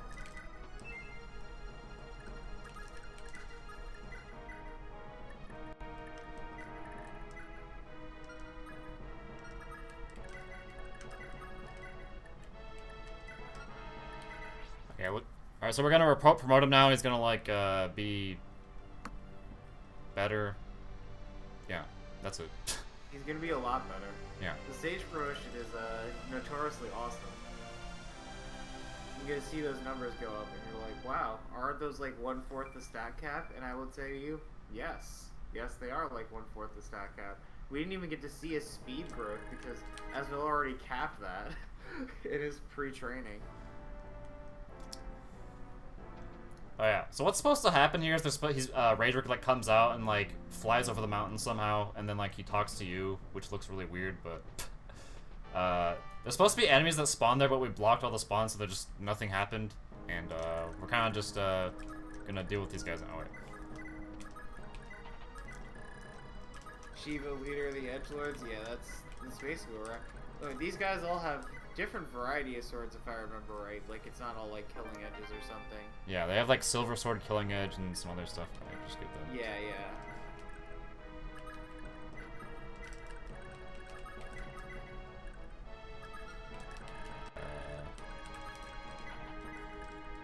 Okay. So I don't think any of these guys got extra moves, so we can just kind of, like, kill all of them. and it'll be fine probably. Just have to like put them in positions like a big train of sword guys here. Where is the furthest any of these guys can attack? I guess like. It's nice that this map is actually a map now that has units that will fight you instead of a map where you just walk to the end. Yeah. Makes a difference, I guess. Yeah, we can just put her right here. Okay. So I got the antitoxin. I wonder if it was useful for something later, but I'm not really sure. Okay, so we can like go here and kill this guy, so we can get one out of the way at least. Then we'll take away his Brave Lance with Safi, so that he doesn't either die or kill Shiva on enemy phase. And so Nana's sitting there, she's holding Leaf. So being next to Nana, she's giving, well, Nana and Leaf combined are giving him plus 20 hit and avoid, basically. Well, and plus 10 crit, but Charm does not give crit, it only gives hit and avoid. I've literally never seen him die to these guys, so I'm pretty sure it's basically never going to happen. I would be very, very surprised. He's not even like standing on terrain, he's just kind of standing there like on the plane and it's fine. Yeah. So we can, hopefully if he kills this guy, we can just talk to Shiva right now. Alright, cool. Sometimes he'll just miss because he's bad, but that didn't happen at least. Wow, strength. It actually matters, right? Because Finn's going to be dealing with Chapter 8, and does Finn also deal with Chapter 12 in this run? No. That's still Asbel. So, I guess I should have had him closer or something, but, like, they weren't all in range for whatever reason. I guess I didn't move close enough. I just have to, like, move back, I guess. Wait, is that? Okay.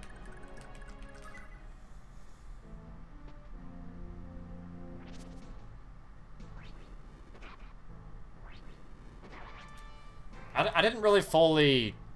I just, like, did this strategy because I know that if I do the other one, the guys that spawn up there won't attack him, so I don't want to, like, do that. That would be probably worse than this strategy. Wait, okay. Alright, while you start marching down, I'm gonna go to the bathroom and get some water. Alright, see ya. I will be right back. I mean, oh yeah. I don't know why I said see ya when he's gonna be back in, like, 5 minutes, whatever.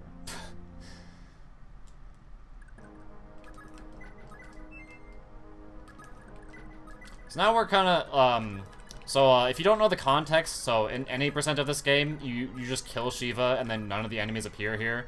So, this is much different here, because, like, we actually have to, like, fight enemies and, like, recruit Shiva, because, like, Shiva on his own, like, is just, like, not worth recruiting in any percent at all. Like, he's, like, a strong fighter, I guess, but, like, if you don't really care about, like, combat, he's not very helpful, so...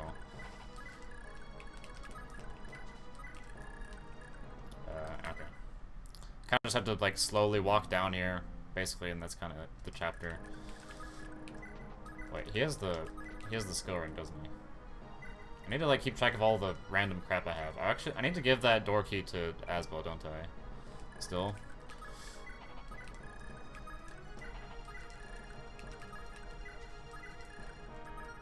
Wait, did I forget someone? No. I don't want to, like, suddenly forget someone. That'd be very bad. So Hicks is holding... Wait, he doesn't actually...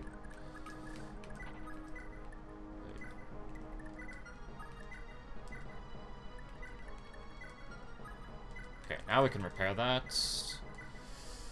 She has no chance to miss here because she has 10 skill right now. Alright, now she gets A staves too. Perfect.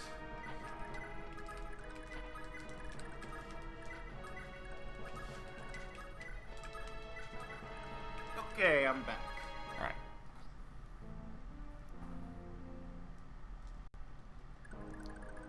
Okay, I did not... For some reason, I was afraid of forgetting someone for a second, but I don't know why. Okay.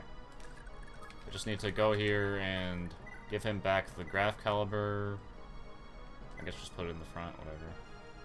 That's probably good.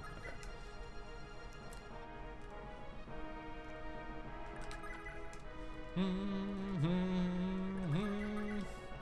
And Nana's holding Leaf, so we have to escape with her last, and then we're done with this chapter. And then we finally get to the first chapter in this game that has deployment menus. So that's quite a meme to route around in speedruns in general. So difficult to explain though. So yeah, the Mute's gotten to experience the pain of the deploy orders firsthand when trying to adjust this route from its previous incarnations. This is basically a combination of old 47 unit and new SSS rank strats, by the way. It's pretty neat that we're able to do this kind of stuff. But yeah, basically... Oh, you didn't even do a lot of weapon training in the deploy screen. That's cool.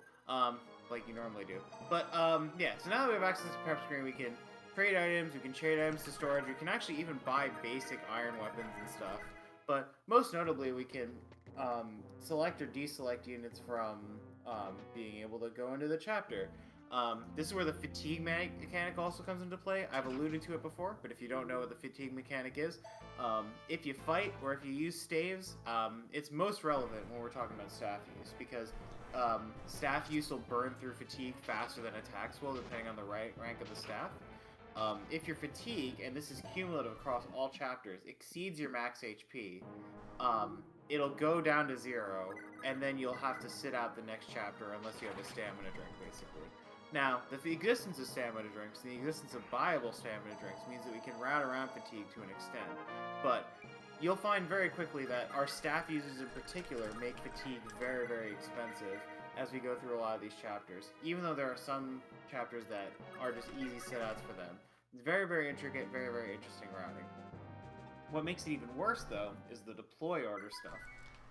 In the deploy menu, the list of your units is basically fixed. The only way to move and shuffle the order of these people around that he's selecting is to bring people into chapters and sit them out of chapters. Everybody who goes into a chapter goes at the top of the list in the next chapter in the order that they were in, and everyone who doesn't is just moved down. And, like, the order of the list of people who are deployed is, like, corresponding to a fixed set of map positions in the map itself. Like, there's no, like, formation menu where you can change where people are sitting, which is really, really relevant in a couple of chapters where your party is split up. Yeah, and anyway, yeah. Also, in earlier games, you could actually change the order too. I've heard people say that like you couldn't do that before like the game after this one, but that's actually not true. You can change it in FE3 or the third game, and also Gaiden. Mystery, you can do like in Mystery, if you like change it and then like you back out of a menu and then like back in or something, right? Like it'll like keep the order change or something. Like it'll actually apply this update as if you had just done the chapter or something. But there is a fix in FE3, just not in this game. Yeah, it's just anyway. done differently than the unit formation in the GBA games and onward, which is why people didn't notice. But this is definitely an intentional choice in Thracia, because a lot of these story maps will split you up for story reasons in ways that your party is not supposed to be able to expect. So, like, you could disagree with it, and many do, but it's definitely, in my opinion, sign that it's not like a bug or anything. Regardless, we've blown through a couple of chapters of content here.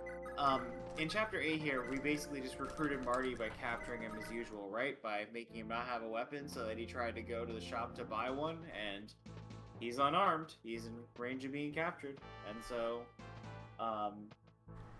yeah. And you did at Chapter 8 warp skip with Finn instead of Asvel? Is that what it was? Yeah. I've sort of glossed over it. Yeah. So that's what we did. We warp skipped Chapter 8. We got the warp staff from Corporal in Chapter 3. That's delivered to our inventory now, and Safi can start going to town here. Chapter 9's pretty free. If we ferry people across like we're doing here, we go fast enough and we just bring the Scrub Squad in. This next chapter, Chapter 10, is one of the more tricky ones to route around with a lesser boss killer like Fergus, for instance. But with Asvel, we should mostly be able to have an easy time, unless we need to go grab stamina drinks or rescue staves or whatever, which I think we might actually need to be able to do. Yeah, we're gonna get one from one of the thieves. Yeah. So that's a little annoying, because you actually have to check the thieves' build and speed to make sure that you can steal from them, essentially. and you have to spend an extra turn on this map. But Asvel's gonna carry Leaf, and then he's gonna go drop him and kill the boss, and then Leaf's gonna get captured, and Asvel's gonna pop him out in such a way that he can go save the day and go seize the map. But Largo's actually a pretty difficult boss to kill a lot of the time. He's got pretty high stats for other bosses of his caliber. And keep in mind, again, the thrones give you an unreal defend and avoid bonus, as well as using magic, which is the easiest way to get around both those things. He still has a hard time sometimes. Well, not with Graph Caliber, but, you know. Does he actually have a bad fire to be using here, or do we just not care about Graph Caliber? Oh, it doesn't really matter. We're just gonna use Graph Caliber. It's fine. It'll waste like 10 uses or something, but it's whatever. We don't need that much. Yeah, in any percent, you make sure you have a bad fire here, because Olwen and Fred are invincible, and so you don't want to be wasting Graph Caliber on invincible people. But, meh, you know, you can only waste like 6 or something. If it's not that bad, it's not that bad.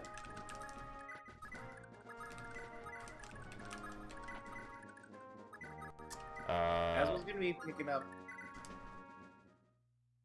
Picking up what? No, he's not picking up win in these runs. But he will be, like, you know, like, he's gonna be supported by, like, SETI and Final and whatever, so that's gonna help with the Graph Caliber anyway. Okay, so this turn is quite a turn here. He's gonna fight 4 different enemies and, like, all these ballista that are attacking him. There's a decent chance for Aswell to die. Sorry, what? Yeah, but he's on a mountain, so there's that. Aha, it means you're on a mountain, you should never die, right? Yeah. Nothing will ever hit you. It's just fortunate that that square exists, right? Like, imagine if, like, we couldn't teleport him here and, like, drop Leaf, you know? Mm-hmm. So yeah, it is, it's not necessarily the chance of him dying here, but it's more so sometimes he'll fail to kill the boss, so if that happens, we'll just have to reset, but since this is, safe right now, we're just, whatever. It would be... I think, well, I've had it happen equally likely that you die or, like, you fail to kill the boss.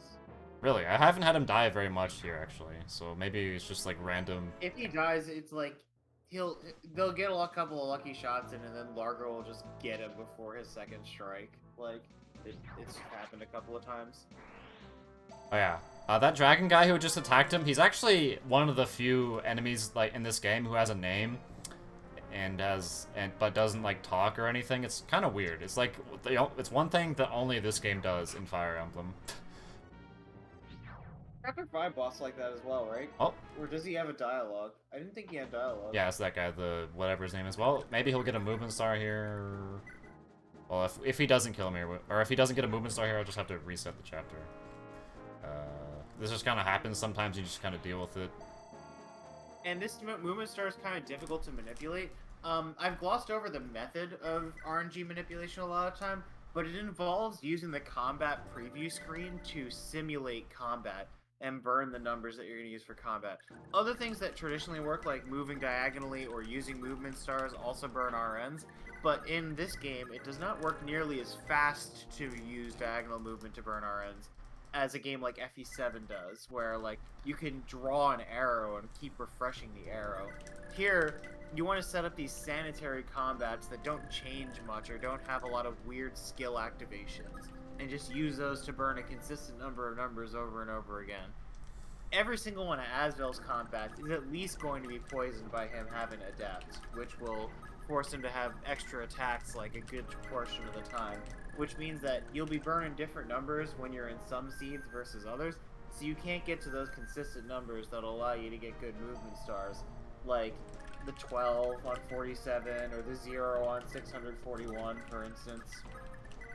And, you know, I've actually tried using, like, programs to figure out whether you can, like, do this sort of dynamic, complex manipulation where it's just like, okay, we're gonna burn different numbers in different seeds. Can I still do it in such a way that I get movement stars more often than not in a bunch of seeds? And it's a bit of a wash. If you're not using shared numbers, if you're not using, like, a column that just has all 94s in it, you're really gonna get results that are not necessarily worse, or not even necessarily, like, they're still an improvement. They're just not worth the time you spent doing the manip, at that point, because you gotta understand, like, setting up these sanitized combats and ticking through combat prep screens, that's not free real estate. That's time you're spending that you could be just like executing and doing other menus. You really got to think about what RNG manipulation is worth it in this game, and that's another really cool thing about the routing. Did she get? He did. Okay, he got hit by one of those blisters, right? So I know that this is a different RNG seed now. So it's not just like the returning and doing the same thing again, so we have the same outcome. It's much less likely to do that between your first and your second reset than it is between two subsequent resets, because like the first one could start between anywhere of the 64 frames, but if you just like mash reset, right, then you're like within that 10 frame, 8 frame window of just like mashing up the start screen. I did not know that, but I guess that makes sense. I haven't usually gotten the same RNG on this chapter though, but I guess I haven't done that enough times to really know. Wait, that was the same level. It's most noticeable in 4X. Like if you get a death loop in 4X, like you'll start to see the same stuff happen if you like hit the same frames. Okay, so if he hits this, then he's dead. Okay, thank you. Yeah. We always like. We talked about Pursue Critical Coefficient. Asvel's is 3, and the Graph Cal has a really, really high crit rate, so he'll be maxing out on crit, basically. Yeah, all these boss combats, especially ones with dicey abilities like Big Shield, we really want to be looking out for Asvel's second attack. If Asvel's second attack hits, it's usually a crit. I mean, usually because it could be like Adept faking us out, right? But if Asvel's second attack hits and it's a crit, like, it'll just kill him most of the time, or at least that's the way we're designing the math most of the time. Asvel could like get bad magic level ups, but it's very, very unlikely for him to, and that definitely didn't happen here. We're clear on magic for most of the rest of the game, as far as I can tell. Yeah, you really only need 15 for like the chapter 20 boss, then that's really all that matters for this run. But even if you don't get that, you can still just use the pure water, so it's not really a problem.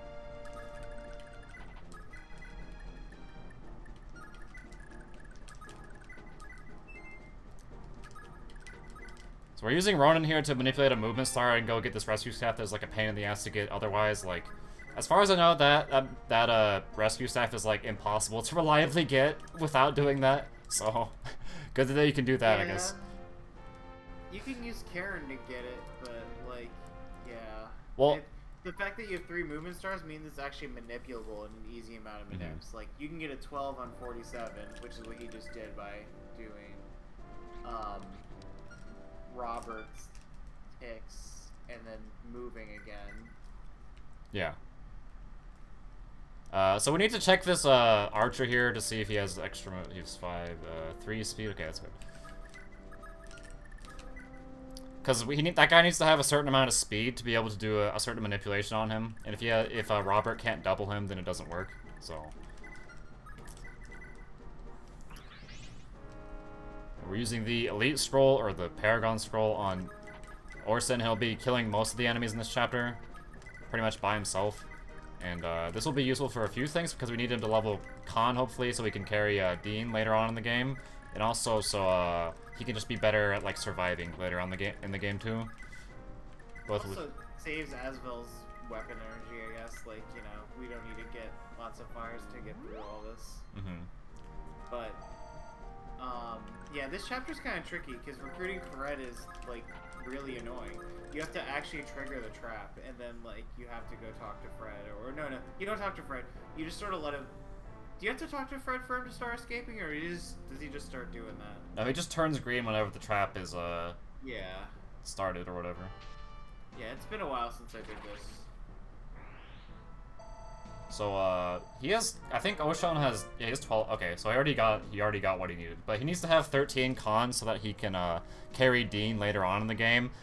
He can also have 11 con, which is his base con. It's fine if that happens. The only problem is if he levels it one time only, which can't happen. It's a lot safer to be above con, which is like, you know, because you never know. Like it can happen theoretically, like for Leaf and Asvel, that Leaf will get a con above Asvel, and then he'll be able to carry him places. But you just never know when that's gonna get broken.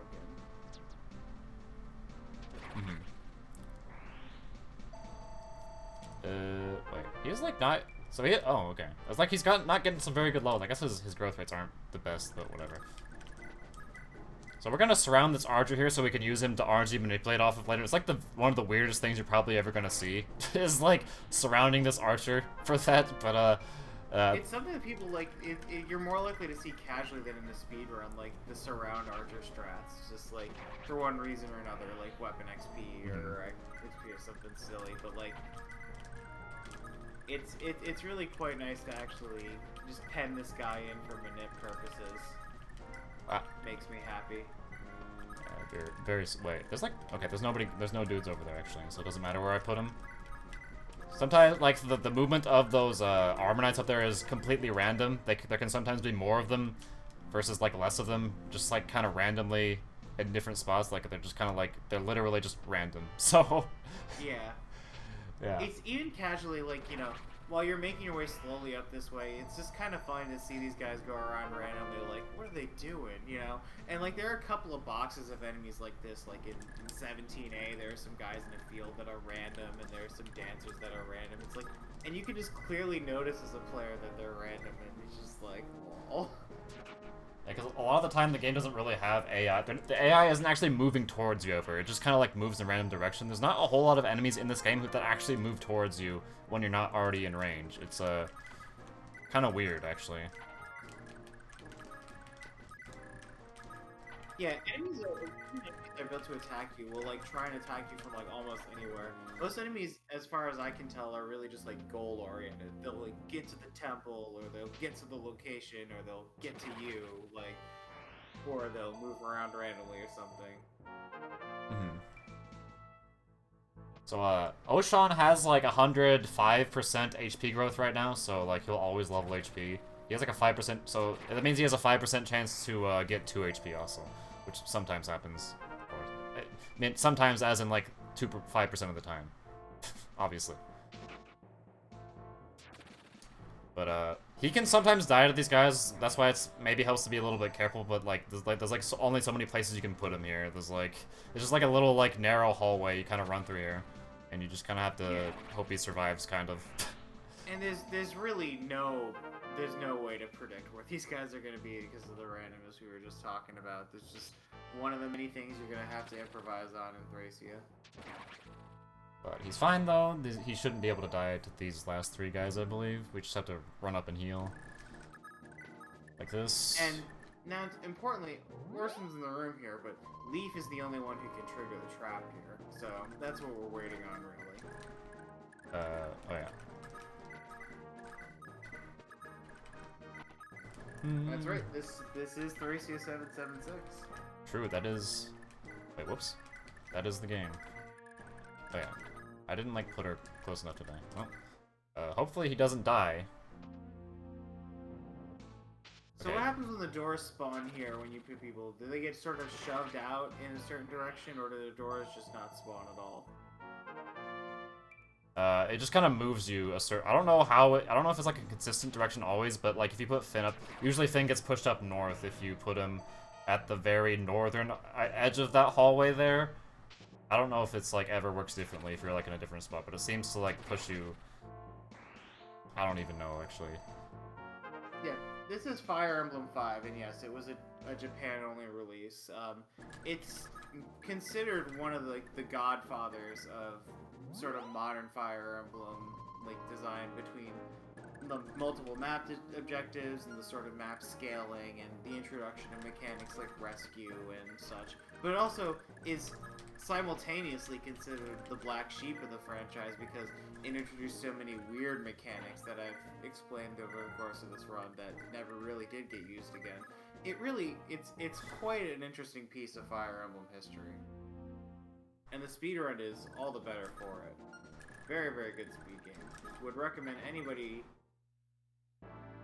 who's interested check out the resources on the speedrun.com page and ask either of us if you have any questions.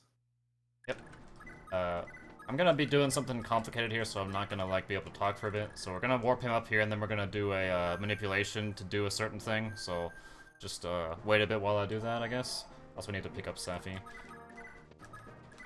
Ah, yes, this is one of those strats borrowed from the triple S rank run to save turns.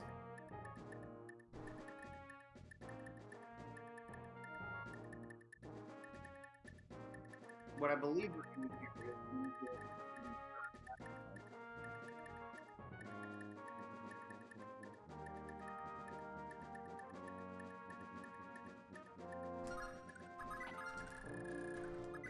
but that's a 70 ticker because it's we're going out to 641 to do that because Asvel doesn't have very many movement stars.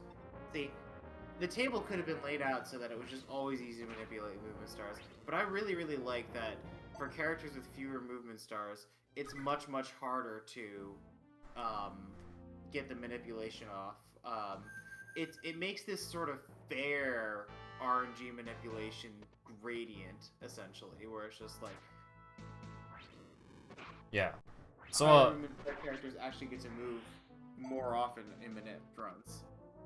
So, short explanation of what the hell just happened there. So I manipulated a movement star on Asbel so that he can both drop Leaf, then attack the boss at the same turn in the same turn. So what this does is that Kempf, the boss here, will not leave until you attack, like have one round of combat with him. So if we spend our turn attacking him on player phase rather than him attacking us on enemy phase, he leaves a turn earlier than if he attacks us on enemy phase, so that saves a lot of time here and makes it a little bit safer to do this instead of just like doing without RNG manipulation. But it's definitely not necessary. Now Fred just needs to survive here, right? He doesn't need to escape, and so that being done, we've now moved on to 11x where we can get access to Fred. Right. Yeah, I forgot what I was gonna say for a second. Never mind. I wasn't thinking of anything, I guess. Someday the comic duology will get re-released. You know, I'm not sure it would even be good at this point, but we'll see. I could be wrong. Kaga duology?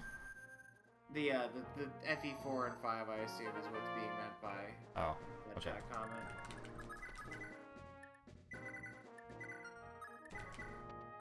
So here, we're gonna get one turn so that Fred pops up. Orson's gonna go take out some of these guys. Leaf is... I don't think Leaf gets captured in this. Just attacked once. No, if he got captured, this strategy wouldn't work. It wouldn't work, yeah. But we actually get the boss only has siege tomes, so this is actually considered unarmed by the standards of range weapons. So you can capture the boss for free if you can get in there, which is pretty nice. All right, there's Olwen, the character we're not recruiting. So yep. The only time you'll see Olwen is right then when she gets attacked by that guy. So he should be okay. Only one more turn to have gotten her. I mean, Ilios is useful. I just thought Fred had to get all the way there to recruit her. I guess I was misremembering. Yeah, I don't really know what the boss's AI is because he randomly just chooses like Meteor or Molting. I don't really know what the logic is exactly. It just seems kind of random. I have no idea.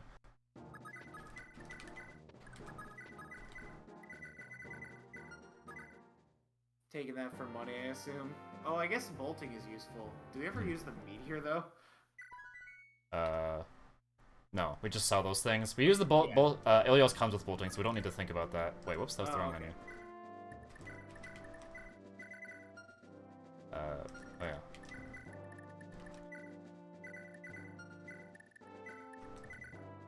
We're in chapter 12 now, where we want the map to go on a turn so we get Marita, because we need to get everybody.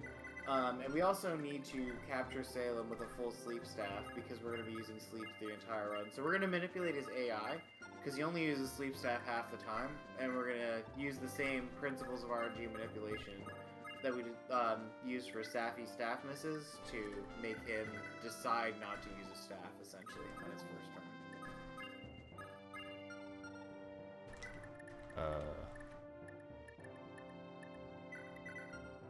I think we should have enough money probably, but I didn't get the other items earlier. But we'll just find some way otherwise. It's probably enough. Probably fine. Buying wind tomes in this chapter? Is that what's going on? Huh? No, we're not buying wind tomes. Okay. It's just for the S drinks later. Oh, okay. You're just doing this menu now. Makes sense. Okay, just making sure I'm doing the right deployment, so I'm not like doing the wrong thing and like ruin the whole run. Okay.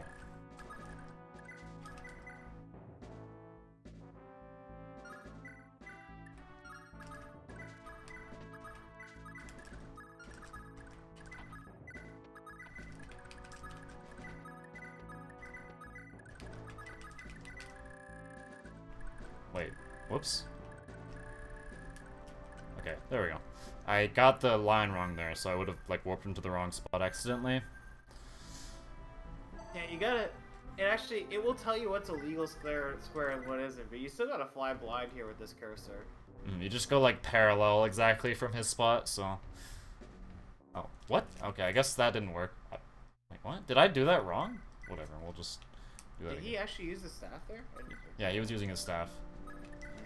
I don't know. I guess like I did like because the attack speed was like higher, was like 6 or higher.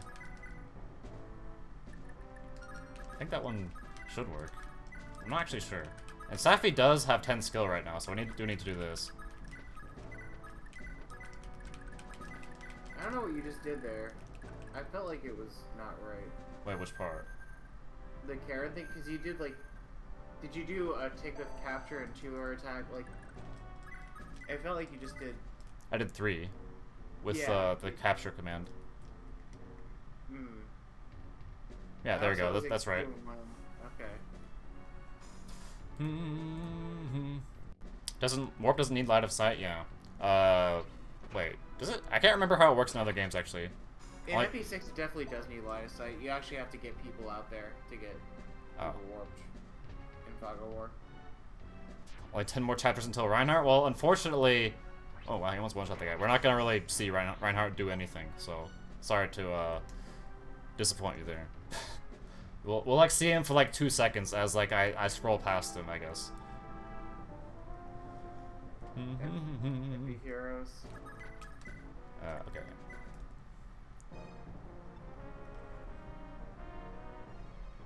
Yeah, wait. Does every other Fire Emblem game with Fog of War work like that? I don't actually remember, but. I mean, this is where we start introducing Fog of War, like, because most other games that have like Warp don't have Fog of Warp, like Thracia has Warp, don't have Fog of War, right? Like, this Warp lets you go literally anywhere. Yeah. Alright. So, Safi does have enough HP. She had to get to 15 before the end of Chapter 11X because she needs to have enough fatigue to, like, not get fatigued for right now. So she's fine, though.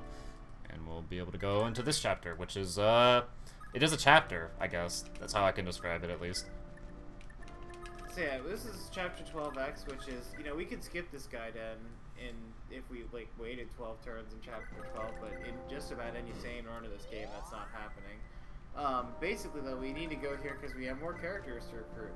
Notably, we got Trude over here, who is... He dodged, so I have to just reset. Oh, I didn't even notice that. Yeah. Well, I guess it's not really a dodge. It's more just like Salem missed because he's bad. I guess that's the explanation. Oh yes, yeah, because it's like that's not how stays work in this game. They're supposed to be 100% if your magic is greater than their magic, unless you hit the staff miss chance. 2 seconds is enough. But yeah, you gotta capture Trude in order to recruit him, and the easiest way is to put him to sleep, especially because like people start moving off if you talk to Pawn with Lara. And I'm pretty sure that includes Trude, so we're going to want to deal with him quickly. But we're going to be spending a lot of time in this chapter, essentially, because the 47 unit run puts a lot more pressure on your staff consumption than normal. We want to sit here for 30 turns for a dancer to spawn with a warp staff so we can get that. And this doesn't take that much time if you're just like using the turns very quickly, like you move a guy and you unturn. And we're also multitasking this. I'm pretty sure we're going to pick up the charge manual and another shield ring for Asvel, if I'm correct. At the very least.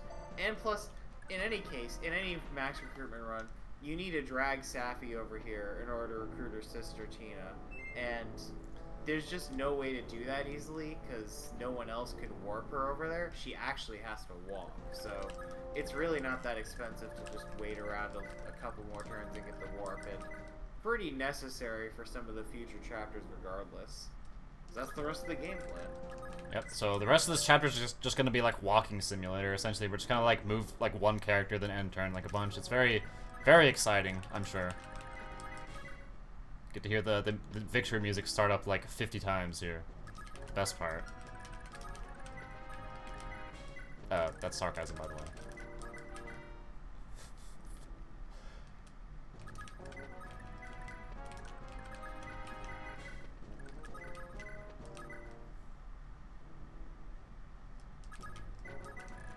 So we deployed Kane here so that he can hold. Literally just so he can hold Trude while Fred goes and does stuff. That's literally it. Good job, Kane. It's got a job. Lots of units in Thracia speedruns have jobs. Sometimes your job is to hold Trude. Yeah, Kane is probably one of the least used characters in this entire game, because, like, Kane and Alba are just, like, the most generic of generic characters in this entire game. They have, like, no personal weapons, no skills, no hopes, no dreams, no good growth, like, no personality, no dialogue, I think their growths are actually good, but, like, they start so terrible, people just never use them, though, I think. Probably the least actually, Glade is still less popular than them, I think, which is funny. Glade is, like, something, at least.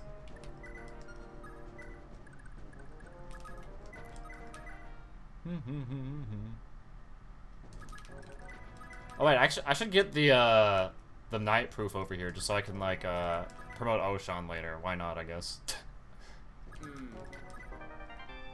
I just have to, like, walk pawn over here. Oh yeah, since we get in the charge manual, I might as well explain this skill, because it's not very common, and I think it changes implementation between FE4 and 5. The way this works is, if you have this skill, and your HP and your attack speed is higher than the enemy when you're in combat with them, you'll initiate a second round of combat.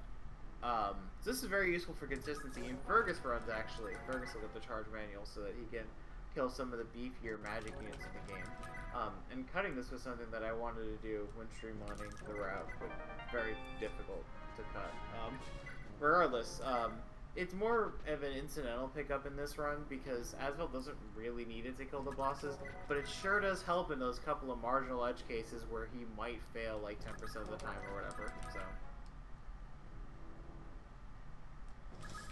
So we have to wait here until this other dancer to spawn so we can get the warp staff, which will be like one more turn after this. And we'll have to capture her with Fred, who has the brave sword specifically for this, so we can do it more easily. Just gonna like do this weird like chop animation there. I always think that looks strange.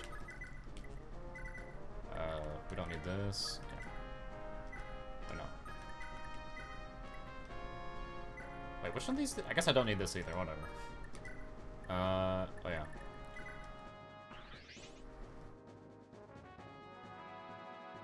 But I didn't get the warp staff right. Okay, I'm making sure I got that so I didn't forget it on accident. Alright.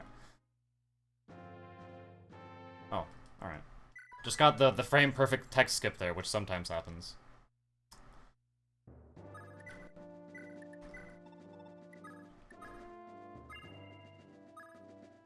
Wait, we're supposed to sell this too, okay. Yeah, cutscene skipping in this game is weird and frustrating.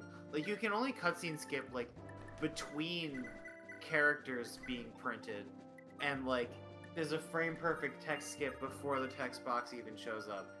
It's just, like, this weirdly annoying, very skill-specific thing to do that just, like, it's not easy to do consistently and only saves a little bit of time.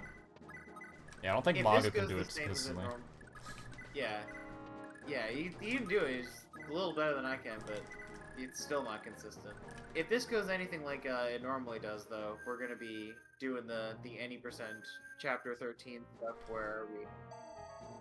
It looks really different. Definitely still Delphina up there for some reason. We want the Brave Bow at the very least. I know that much. Yeah, that's pretty much the reason. Oh, whoops, okay. One thing I always talk about is that these generic blue units guy here are like the first generic blue units in the entire like Fire Emblem series, and also like the only ones in the series except for like some later ones in like Shadows of Valentia, I think. I think the purpose of them is like so that they don't just like kill themselves if they were like green units or something, probably. That's probably the reason. I like the fact that they exist like this, because, you know, you're right, like, the Glade and these guys need to defend Tara while you get over there, and it's kind of frustrating for them to do it on their own. Like, you're playing a tactics game, you might as well move these useless, like, fucks around just to have some fun with them. And they're very useful here in blocking reinforcements. So the 4 guys at the top there are blocking the spawn points for the second army when the boss when the boss downstairs dies. And the other guy near them is blocking the pass so that the army that tries to run away when the boss dies will actually not have anywhere to go and get stuck there and not clog up Tara, basically. This is like a simultaneous defend-escape map, and it has 2 different enemies coming in, and I love it. This is one of my favorite chapters in the game, is both from a speedrunning perspective and just otherwise. So Asbel actually doesn't have enough HP to charge. Okay, well, maybe he'll adapt. Shields? Give me the adapt. Yeah, that's fine. Oh, cool. The old movement star. Yeah, the old 13% screwed us here. Then we just get a 5% movement star. That's fine. Just get more lucky than him. That's how it works.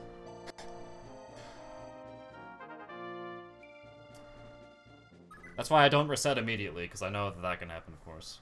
If even if you can't kill him with that.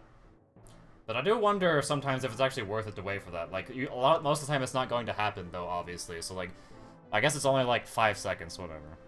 Maybe overthinking it a bit at that point.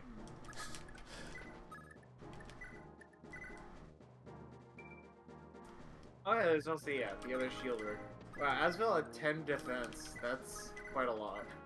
Yeah, I wanted to get him a lot of defense because it's possible for him to die to the Chapter 18 boss if I don't get him to like a certain threshold. So I just wanted to avoid that.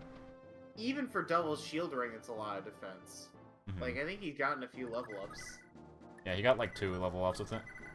Yeah, that sounds about right. Because I think he gets 4 after promotion, so 2 level ups makes sense.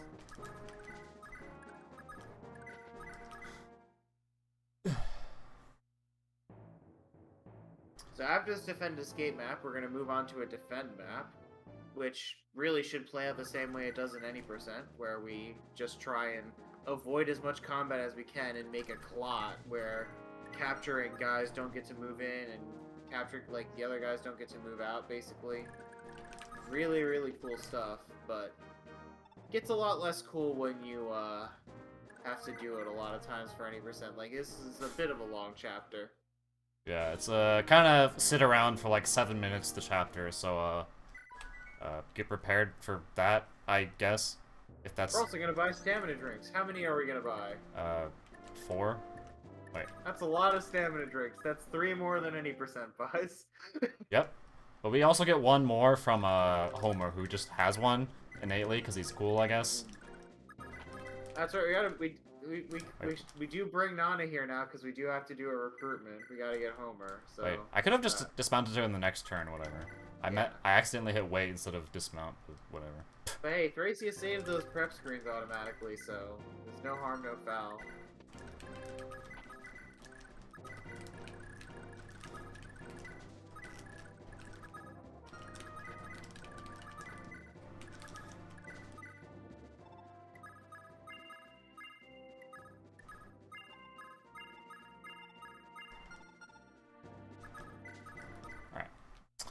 So we go to there and buy 4 S drinks with Etta, who conveniently has some crap to sell, so we can use it to buy the door keys that we need later in Chapter 15. Well, I guess it's the chapter after this one. But, Yep. That is for Sarah, who we haven't recruited yet, and also Safi, so that she can just warp more and stuff, because they'll definitely be fatigued at some point, and you kind of just have to, like, either not deploy them or just use an S-Drink, which is, obviously we're gonna just use the S-Drink, it's because, like, it's a speedrun, of course.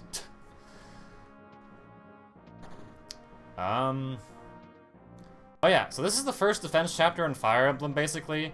It's kind of just like there's a bunch of dudes and then you just like defend the city. It's to an extent the enemies just kind of respawn when you kill them too. So But there's a unit limit on the map, which is why avoiding combat is especially important. Because if you kill units, they'll just keep respawning, and some of the nastier units, like the Dark Mages, will come in later. But yeah, you can just avoid all of that. 15 knights? I think there are more than 15 knights on the screen. yeah, I feel like that's a little bit more than 15, but I think it's 50. That's the unit limit. actually I don't know. It's an amount that is higher than 15. I'm pretty sure. So, the boss here, that general guy, he does have a random chance to not move. I get told that it's 50, but I swear it's more like the chance of him not moving is more like 30 or something. I don't know. Maybe that's just my like anecdotal experience. I have no idea, but he usually moves from my experience. You only saw the bottom formation? Oh, okay. But yeah. So this is most of this chapter, waiting for these guys to move. And also, by the way, I'm holding A to make everything. Okay, he didn't move. Holding A to make everything go faster. So I have to like hold A during the entire enemy phase, during every enemy phase basically, which is not By very strict definition, that would make this a New Game Plus run, but it's included in the rule sets that you're allowed to do this. You can only do that after you've beaten the game once, basically. Yeah, I'll show what it's like if I don't hold A. This is God, that's painful. this is much slower. But yeah, like, you know, a lot of this chapter's time is in them getting close to us. Once we slot the clot, so to speak, they're just not going to move at all, and the turns are going to go faster. There's just going to be a few more of them. Slop the clot. What? We get it's a clot. The clot's going to stop them from coming in, and it's getting slotted into the spot that it needs to be put into. I don't know, that just seems like a reference that I don't understand, I guess. Huh? I guess we just... partially a Netrunner reference, but yeah. Well, you have 6 con, okay.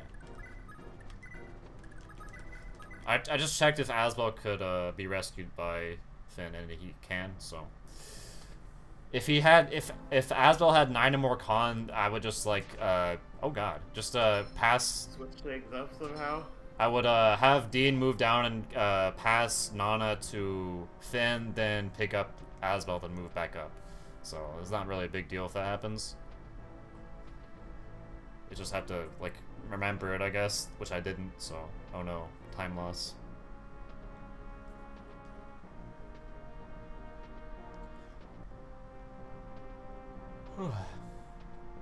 So, what the strategy is here is basically just force the enemy into, like, not being able to do anything.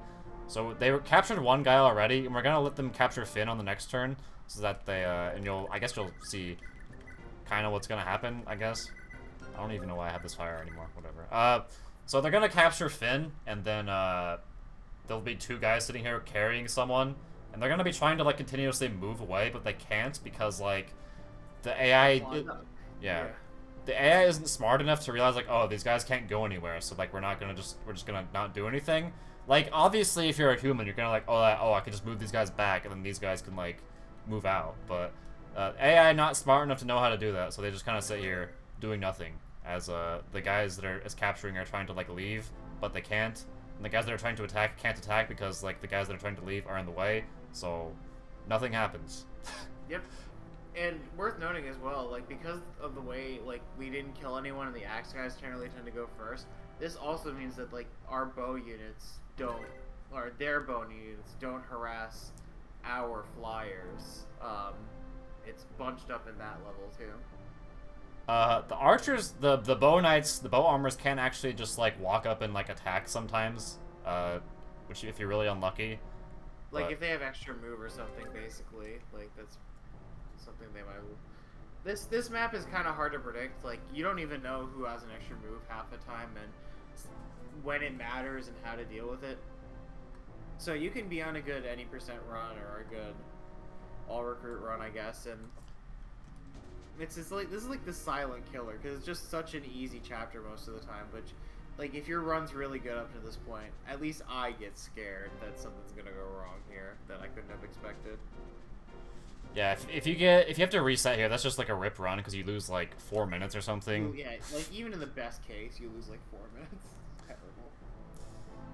If it's like if you're like at a level where you're doing like pretty good runs, that's pretty much just an F there. Like you're kind of just, that's it. But like, thankfully, that's not very likely. As I was saying the other day when I was practicing, it's like, oh, it's like a 5% chance for something to go wrong, and then it happened literally as I was saying that, which was hilarious. So one of the archers went up and shot Edda and just killed her. It's like, oh, okay. It was a funny moment though.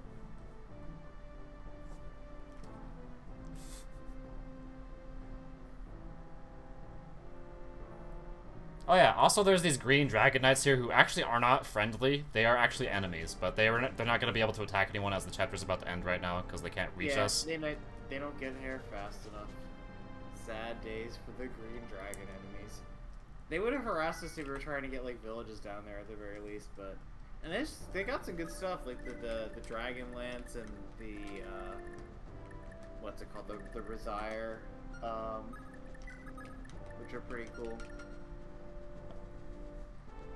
Wait, the older entries are good in their own way. This is definitely one of the more unique tiles in the series. It's a bit complicated and hard to follow from a speedrunning perspective if you haven't gotten into it casually, but I highly recommend looking into it. In this chapter 15, this is a choose a route map, so unlike other maps with arrows where you have to escape with everyone, Leaf just needs to get to one of them to pick the route, except that's not even like all that he can do. You can actually pick a route by visiting the church in the center instead. If you do that with Leaf, the father or whatever, the priest, will basically ask Leaf which way he wants to go, and he'll use his team of warp staff using priests to send your army over that way. And our choices between the A route, which is the Fort Norden line, that is a couple of seas maps and, you know, warp staves and just, you know, pretty open combat with lots and lots of enemies, versus the Melfier Forest route, which is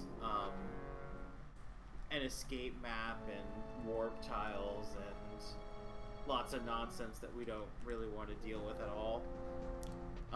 The recruitable character in this chapter is Ralph, so we need to go get him and then transport Leaf down and then dance him and then get him into the church. But we're also going to use this opportunity to buy door keys, and I think in SSS you get a skill ring, but I'm not sure that's happening here. Yes, but we need it for Tina.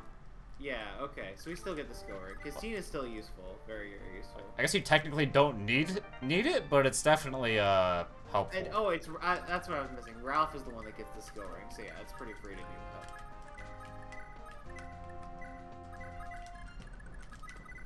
But yeah, Tina comes with very low skill. Like she's got her personal unlock staff and personal thief staff, and those are really, really cool, but she's got to hit them.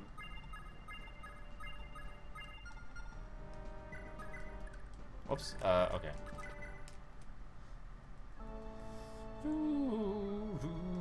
It is actually necessary to visit the church, though, if we're going on A route, simply because Sloof will not join us if we didn't go via the church.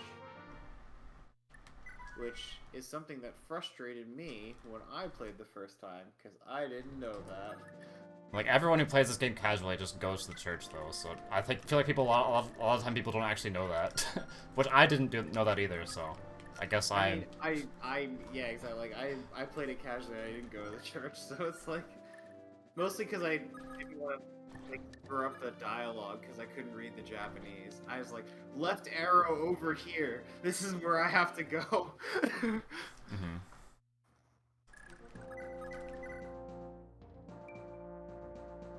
Oh, she didn't get it. Movement star. Dang.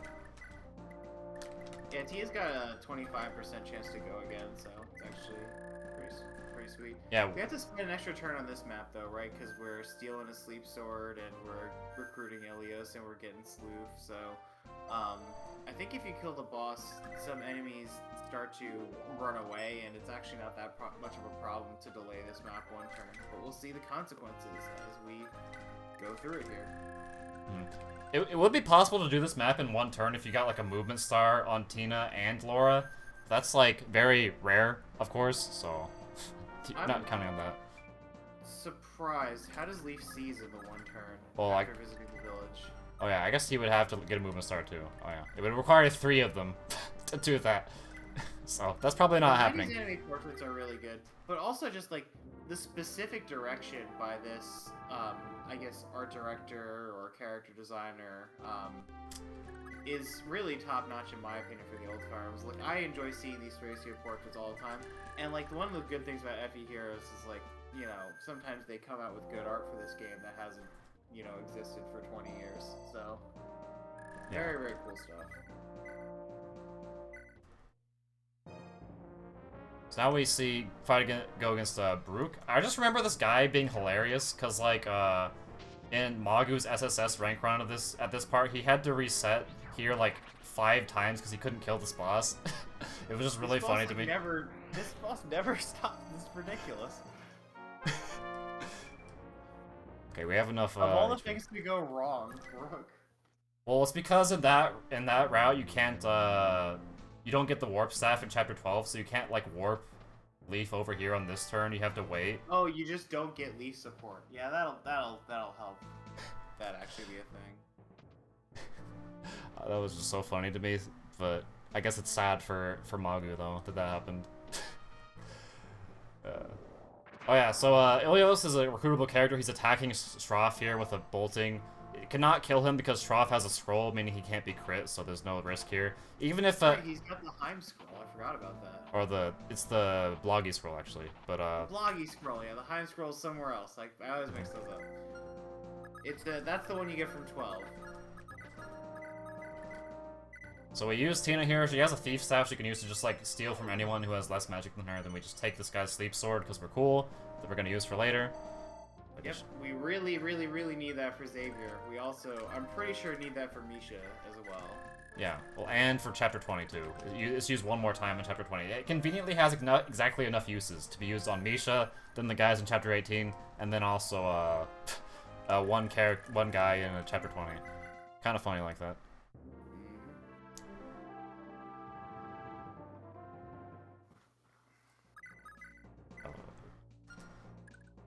It does have to be Karen who does this for some reason, and for the life of me, I can't remember why. I don't think the conversation really involves her, like, specifically much at all. Like, he's complaining about not being a noble or something. I don't know, it's weird. It's just like the most obscure, like, person to recruit him, pretty much, you would ever think of. Like, yeah. Why Karen? It's so weird. Yeah. And why only if you don't have Olin? Like, people like Olin. Like, this is not something that happens often. I think the reason is, like, so you couldn't have, like, 2 characters with bolting at the same time, because this game really doesn't like you having siege tomes for some reason. That might be why. What's up, Cinderflame? Because, I think Olin has... She doesn't have A rank, actually, at base. She has, B rank, but... It's close enough. She'll get it. Okay, yeah. I forgot what I was supposed to do for a second, okay. So we magic up Shroff, who conveniently has enough magic with the addition of a magic up to be able to sleep this boss here. Like, it's like 18 or something, I think. He starts with like 11, so he gets 7 from the magic up. Yeah, he has 17, so you need 18 to clear him, and in so doing, you stop him from using warp and make him disarmed and able to just be stolen from himself. Which is very important. So that means we have a warp staff from him, and there's a warp staff and a rescue staff in the villages. There's also a magic ring in one of these villages. I don't know if we get that in this route, but you know, it sure is there. Oh yeah. Thing about the portraits, I was gonna say, like, I really like this game's portraits a lot more than the ones in the game before this one. I don't really like the portraits in that game. It's a different artist, definitely.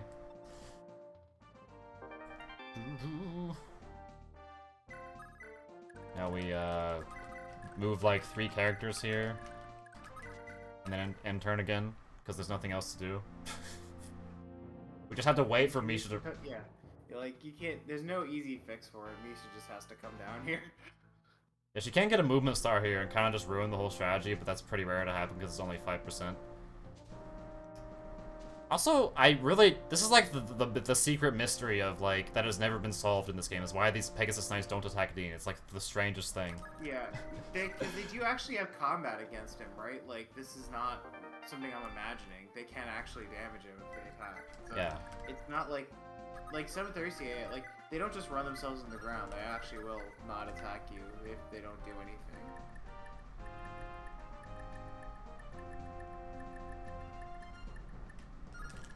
So we're manipulating a movement star here on Dean so we can, this actually isn't necessary at all, but it saves like 12 seconds or something. I calculated, but whatever, I'm just doing it because it's cool anyway. You could just like come here the next turn normally if you really wanted to.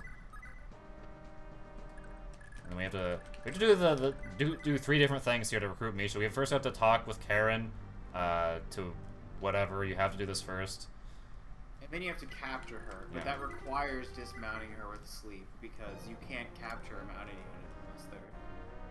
Yeah, note about this is that Misha can't be crit here because, Karen is supporting her, so that's kind of funny. Wait, what? She supports her as an enemy green unit? Yeah. That's unfair. I mean, it's helpful because she could die if she could, be crit. Yeah, it's true, but it's still silly. So we missed on Ilios, but the backup there is if he misses, we can just attack with Ralph, and usually he'll hit, so that's fine. Did I? Oh wait, I was supposed to... Okay, I need to dance Karen so that she can go up and capture this guy. The boss with the whatever he has like some stabs that we need. Warp and fortify.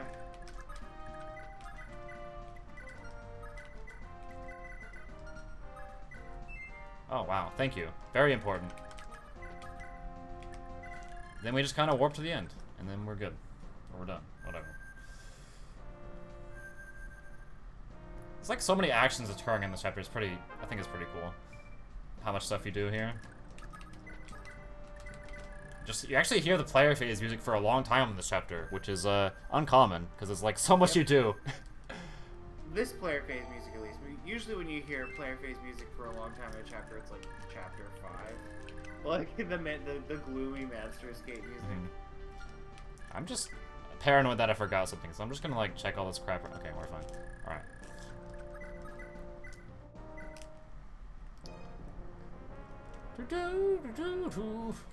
I love older RF games for having big turns in chapters.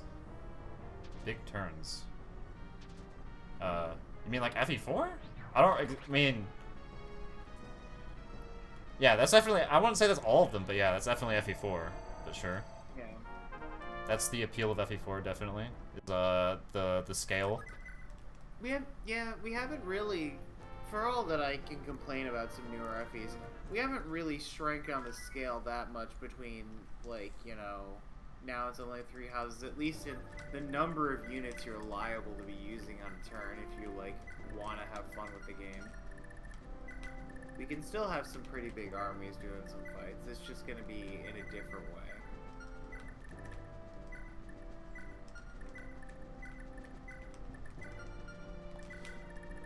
But yeah, I totally agree with you, Beastie.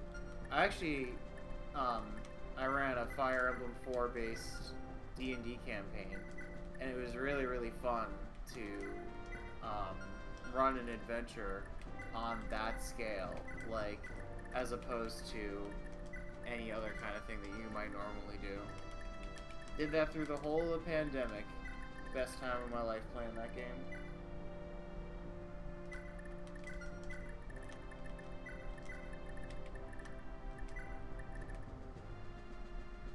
Yeah, I think I got everything. I was like, because the trading was a little bit different because of Ralph had the sleep sword instead of Ilios had to like remember what to do for a second. Okay. I think that trend continues through the whole game, Fuddlebug. Like, we really just go through the whole of it.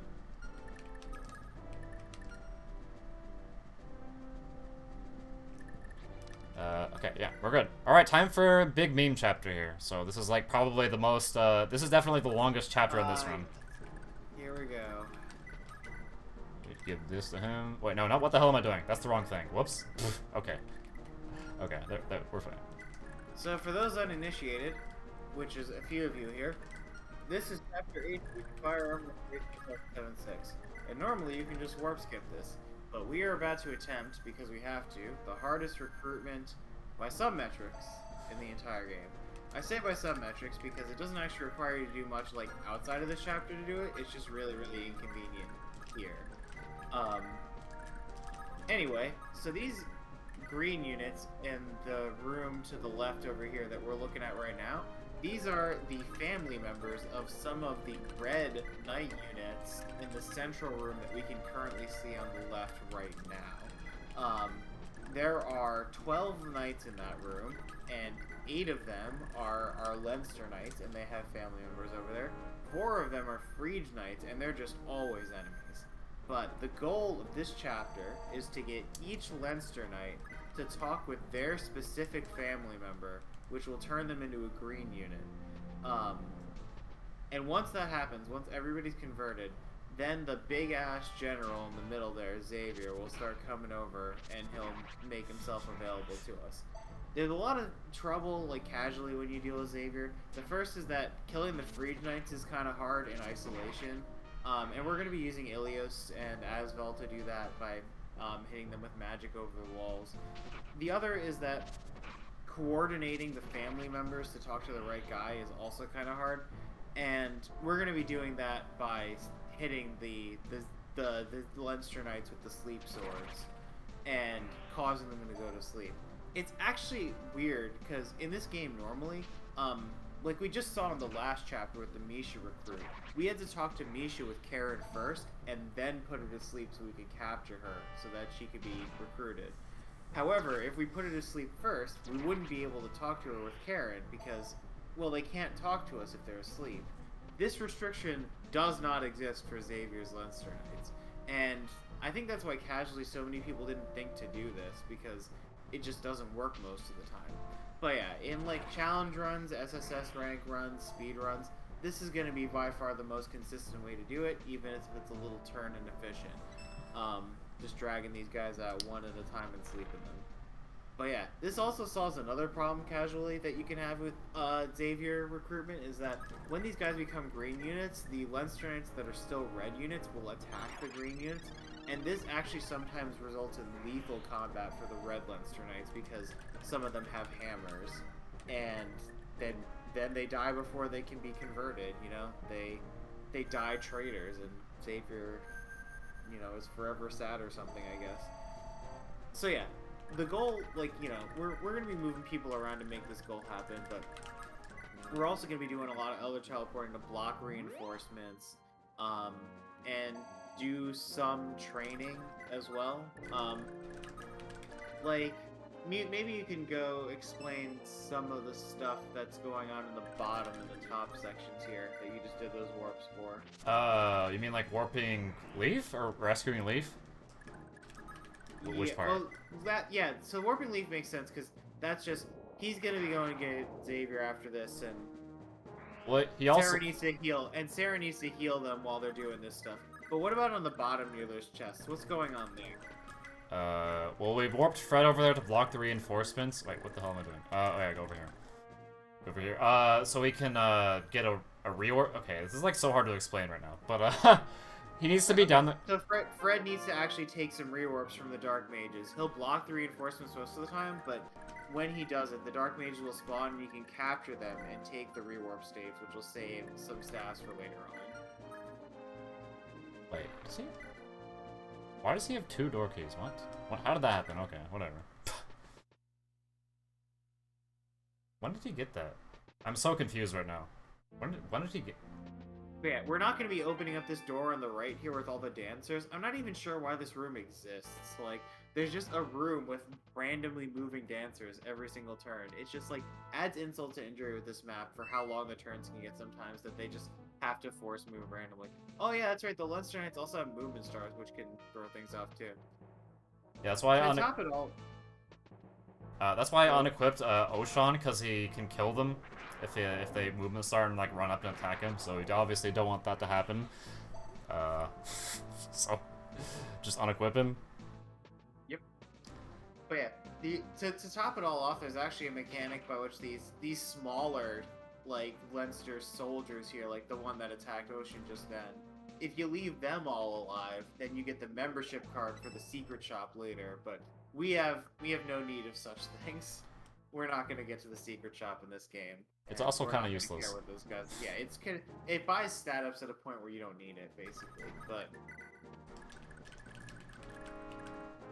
Wait, no, it is kind of cool casually. It's a mark of pride to be able to do the Xavier recruit and also do the member card at the same time. It is a bit. How many people actually do that though? That's so like ridiculous to do both of those. I did it. Oh man, the legend. Okay. I'm just checking these enemies because I have to kill the Frege guys, not the Leinster guys. The Frege guys are not nice. We don't care about them. We can just like freely kill them and it doesn't matter. So we need to keep the Leinster guys alive. But I'm assuming nobody can read Japanese, but I need to just read that there to make sure I'm attacking the right one. It says it in their Well, name. it's notably using lightning that he picked up from Homer or whatever, right? Like, lightning's actually a pretty good spell in this game, so it's nice that he just had access to that for sections like this where he needs to kill generics. Just gonna heal him in case it matters, I guess. He could, like, potentially die if you're, like, really unlucky here, because these enemies all have adept and, like, movement stars and stuff. You get, like, super unlucky with that. He could just die, but, I've never seen that happen, so... Probably not going to happen most likely.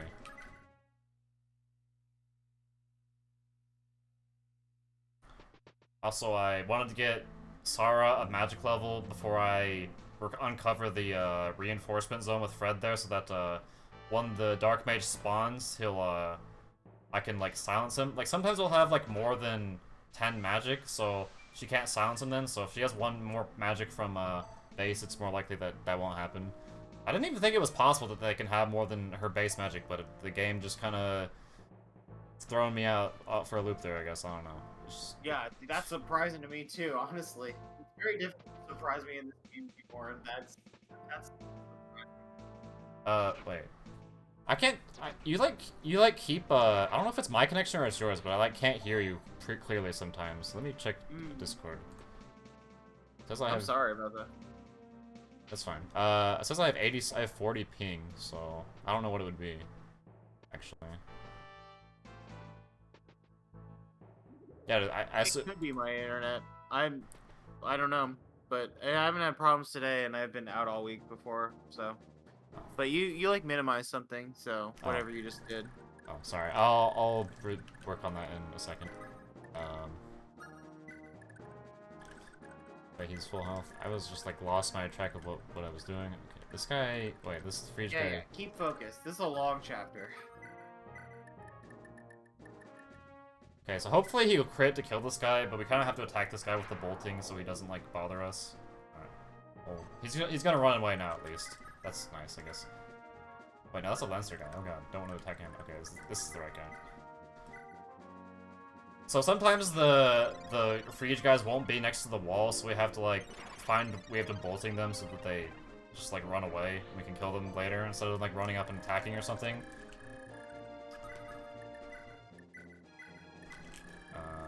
Wait, why did I? Oh, that was a mistake actually that I moved him there. That could be a problem. I'm actually gonna heal her with Trough, so she doesn't die.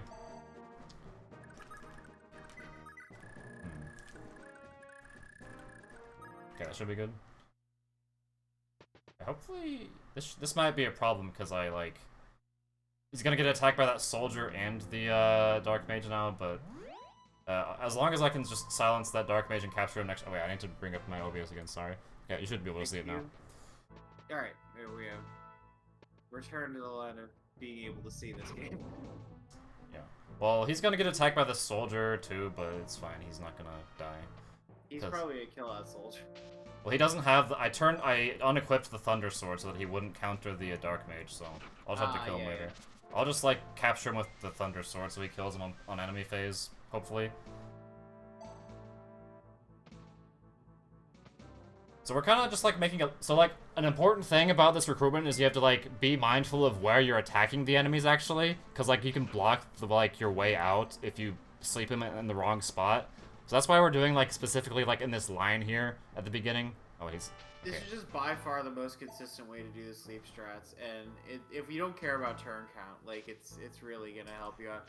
In triple S rank, like if I were to really work on triple S rank, one of the things I'd try to do would be to streamline the Xavier fight by like trying to do it in less turns, or like trying to do it more consistently using an extended manip in like fewer attacks. But it's also very, very scary for, say, Dean's health and like other characters' health and like blocking your way out and such. So it's not recommended.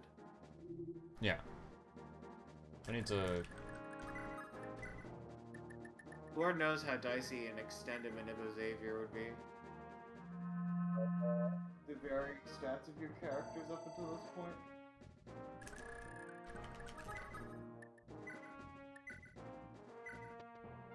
Actually, he could die there if he takes enough from that guy, and also poison does enough. So that's a little bit scary. But wait, I didn't give him the thing, did I? Wait, whoops. Heal.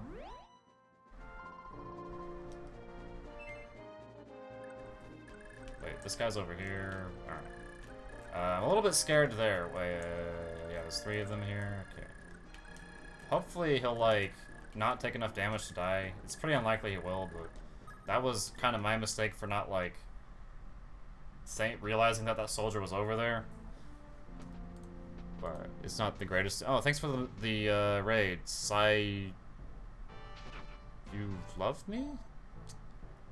P.S. You love. Oh, P.S. You love me. Okay, I'm very bad at reading that. Yeah. Apparently. You're focusing on this chapter. There's definitely many things to mess up here, as we are learning right now. Okay, he's fine. Woo! Oh, he also crit. That's even funnier. Because as far as I know, poison can only do 6 damage. I don't remember actually ever seeing it do 6 damage to anyone. So I feel like that might just be someone saying it is, but it's not actually 6. Like, finding like the. I always thought it was 1 to 5. I don't know. Yeah, it's like different in every game. I have no idea. Who could ever keep track of this stuff anymore? Couldn't be me. Yeah. That'd be crazy. We'll just give him this. Who cares about that? We don't need the chest key anymore. Actually, I could have just healed with Sarah. That was pointless probably, but whatever. A turn's a turn. So we just like fortify with Sarah to heal both Oshan and Dean, who are not full health.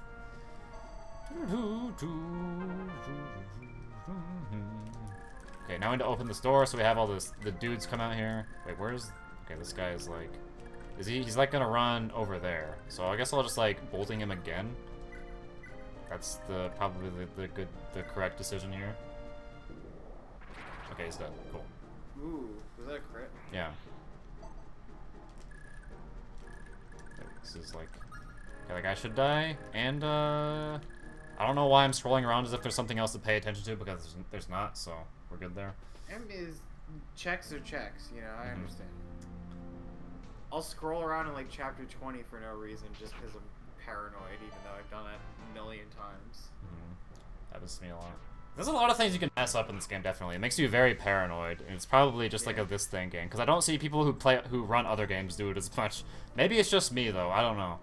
I don't think it's just you. I mean, like, obviously, like, when it's like you or me or Magu, and we've done a category a lot, like, you get used to it. But I think, like I said, I think more than other Fire Emblem games and more than a lot of speed games I've ever played, there's just so much going on under the hood. There's just with these enemy stats and the enemy AI and like all the complex strategies you're using in this speed run and all the manips you're doing and then the inventory management. It's just a lot. There's no shame in admitting it. There's a lot to deal with. Nice one.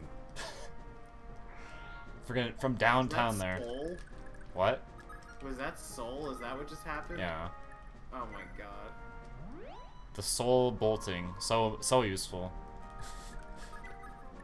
It does make it not miss. That helps. That means it won't miss. Yep. Yeah. There's. Oh wait, this guy. Guess we can. Oh wait, she was already in the right spot. Whatever. Okay. I love how the first 5 chapters of FE4 are like 1 chapter equals 1 country. Oh yeah, actually, like that's like every chapter, isn't it? Also, in that game, you go to like literally every chapter in the entire world. Yeah, I was saying that earlier in response to that comment. I think it still holds true in the end. I think it's like one of the, I guess in most Fire Emblem games, you kind of just go around the whole world. It's kind of, seems kind of silly sometimes. Like, oh, now we have to, just because, like, the world exists, you have to go to every part of it. But, like, you definitely don't do that in this game because you're just in one country the whole time. Yep. I think this is actually one of the only Fire Emblem game that's like that. I actually don't know for sure, though. I'm trying to think. Yeah, but like I think in some games the progression's a lot more natural than others, right? Like in Gaiden or even like Fates, right? You're on a trajectory. You're going someplace and like you're traveling across the world to get there. Even Tellius, I think, made a lot of sense. I think I seem to remember FE7 not being all that natural with like where you go and when. Just like trying to make sure you get to like the desert or like Burn or whatever for various reasons. But I've forgotten quite a bit about that story, and I don't remember anything about it right now. yeah. So this is kind of a... Wait, this is probably going to be fine, because these guys are both going to... Ooh. Going to attack Dean, but... They're both hammers, so they're probably not going to do enough damage to kill him. And he's also in support range of Linoan and Leaf, which give him the 30 hit and avoid, so... Yeah, he's fine, okay. I know this is... It might seem a little bit risky to do this, but it's like... I've never seen him eat close to even dying there, so... It's probably fine.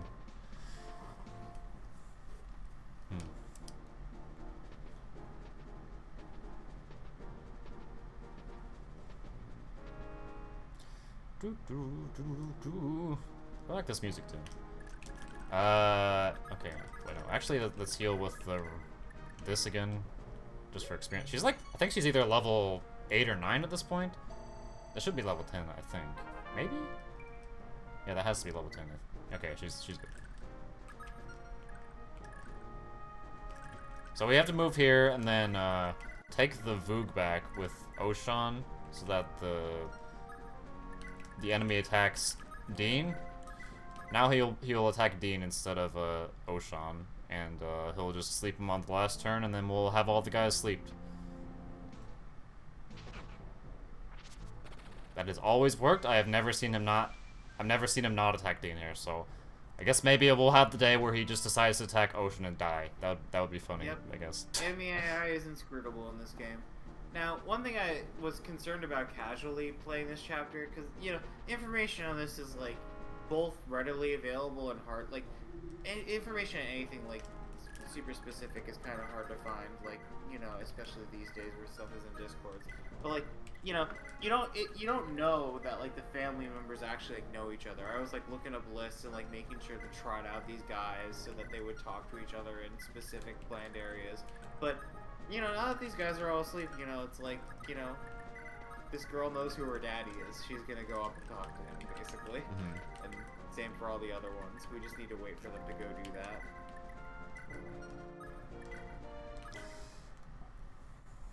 I think the funniest part about Game Recruitment, though, is the duplicate. There's, like, one duplicate sprite in there just to really spit in your face. Like, maybe they had different... I don't actually think they had names, though, in pre-patch. Like, the Little Master English patch actually gave them all names based on, like, people in the development team or something, and, like, matched them up by first letter to names of the Xavier lieutenants, which really helps a casual player going through this, but, yeah. It's... Sorry, what? Yeah, the names are not necessary, you just need to not have the duplicate. That's what really gets my goat. Yeah, the game even had, like, I've been in talked to some people in the hacking community. Apparently there's actually an unused boy sprite that they could have used here, but they just did not. You could have just had that character there instead. I don't really know, it's weird. It also could have just been any of the other sprite, like, it didn't even have to be unused. Mm-hmm. They could have given them names too, like the English translation uses here, so it's a little bit easier to keep track of who goes to where and everything. Like, even if they made one of them be an evil Santa, like we've had evil Santas 2 chapters in a row for bosses. Like, just make one of the Xavier family members an evil Santa. Like they use the Paulus boss sprite for one of these guys. Jesus. Did these guys just like perfectly move to the wrong spots so they're like blocking each other? I think they might Yeah, have. I was worried about that last guy. I was like, hopefully that somebody gets out of the way for him. Like that it's not a hierarchy that's bad. One of them should get out of the way right now though, because they can reach the one on the left. But this just kind of happens sometimes. I don't really understand why it works differently sometimes, but it just kind of does, I guess. I assume their movement orders. Order of the attackers. I don't know. They should move in the same order every time. I guess they get like different. They get movement stars, and they're like gonna be in different positions. All right, I guess I need to like pick up these dudes now. Yeah, you that's probably the solution. I have to like run back here actually. This is like probably the worst I've ever seen this happen actually, because they're like in the worst position possible right now. Yeah, this is like Code Red Xavier recruitment. It's like, it's not lethal, but it's annoying. Oh, at least that one happened. Cool. Otosan. I don't know. I always find this very interesting too, because it's like it's the chapter in the game where you don't just like kill stuff. You like reunite people with their families and everything. That's really cool, I think. Oh, okay. Yeah. I guess I could like I don't know. Should I like drop? I could like go over here and drop here. Yeah, I think that's reasonable. I think this should work now. I remember one time I made the mistake of moving Sarah off the spot over there. I made sure not to do that right now. That would have been quite a big mistake. So, good thing I had experience with that at least, I guess. 'Cause I forgot that that's like a enemy reinforcement zone for some reason. Okay. So now we got all of them. Sorry, what? Yeah, I was gonna say, yeah, we got them all. Like, Xavier should be coming in now. And as a casual, I was also worried that Xavier was gonna attack me, but he doesn't. He just wants to recruit himself. He will actually attack you if you put Leaf within attack range, but not talk range. He's kind of just like an idiot like that. He's like, alright, now time to walk up and kill Leaf. Very, very smart of him.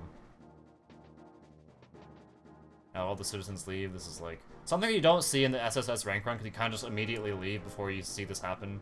You just kind of warp to the boss in that. You really gotta save the turns, like every single one of them.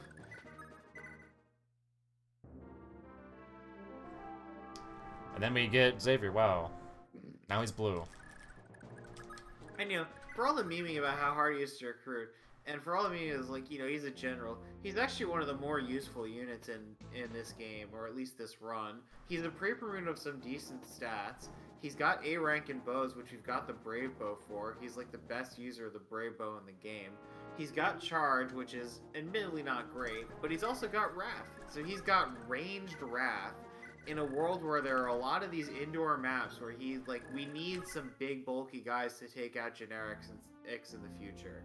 And yeah, he's gonna be there. Xavier's a part of the team now. Well, he won't be used very much until... I guess he's going to be used in Chapter 20, isn't he? Yeah, he's in 20 and he's in Final, basically. Those are the big places. And also in 24. Yeah, he gets some pull there, if I remember right. Mm-hmm. Yeah, he kind of kills, like, everything. Yeah.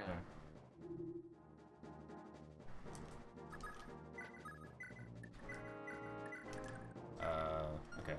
We are good there, and I think we got everything. So... Asbel should have 0% chance of dying to this boss here. I don't really understand his AI, because sometimes he uses the Thoron for some reason, and just, like, he chooses the option that will never kill Asbel. It probably depends on his defense, but yeah, there's probably never a situation where this is right. Gustav here has Big Shield, which means he can live sometimes, and that's annoying. He also has a Master Lance, which means he can kill you sometimes, and that's also annoying. But that didn't happen. And he's dead by Gustav. You actually can't capture him, too, because he's too evil to be captured, I guess. That's how the game works. You can capture some enemies and, like, release them, like, oh no, I'm not dead, or whatever, but not for Gustav. He's just really, too evil. Even Velda's capture text. That's, like, bizarre. Yeah. OG. And then we get the amazing Leaf promotion. Oh my goodness, you better be ready for this. The character we have... Have we attacked anyone with him in this run? I don't remember. I don't think so. I don't think there's been any Leaf pinch hitting this game. Yeah, I think he's just been inert. Then he gets the turn to this. Gets 1 strength, 1 magic, 1 skill, 1 speed, and 1 defense. Wow. I mean, the true strength of the Leaf promotion is it actually resets him to a trainee unit XP wise, even though he's promoted. He gains XP a lot faster in the calculation than other promoted units do. So hey, you know, that's cool. Oh, I need to give the rewarp to him.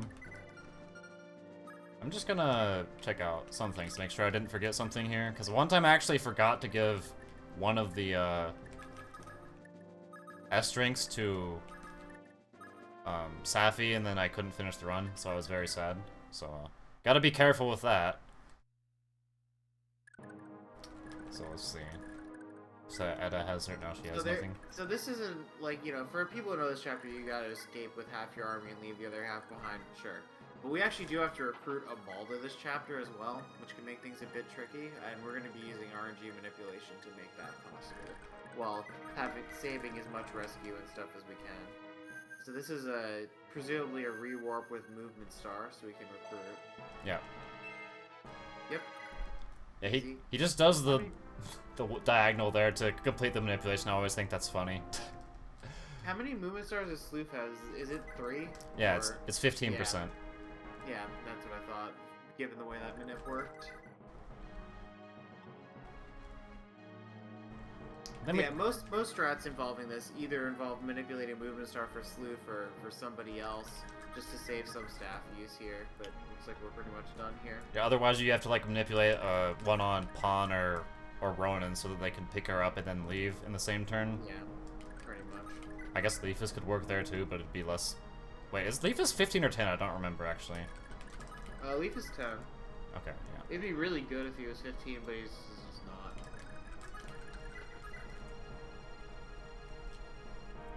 Oh, wait.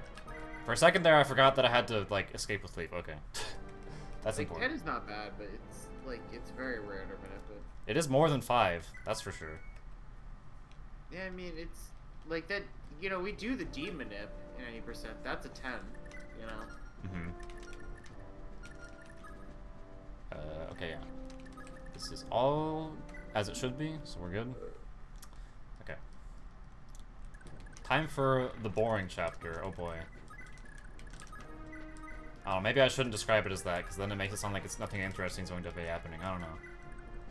I mean, it's like chapter 14.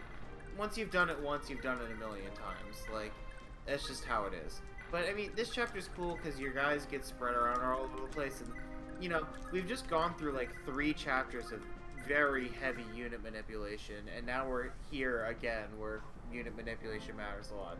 But there are a couple objectives in this chapter. This is a defend to kill boss chapter, where you must defend the map for 15 turns, and then at 15 turns or later, you need to kill the boss, and then you'll win.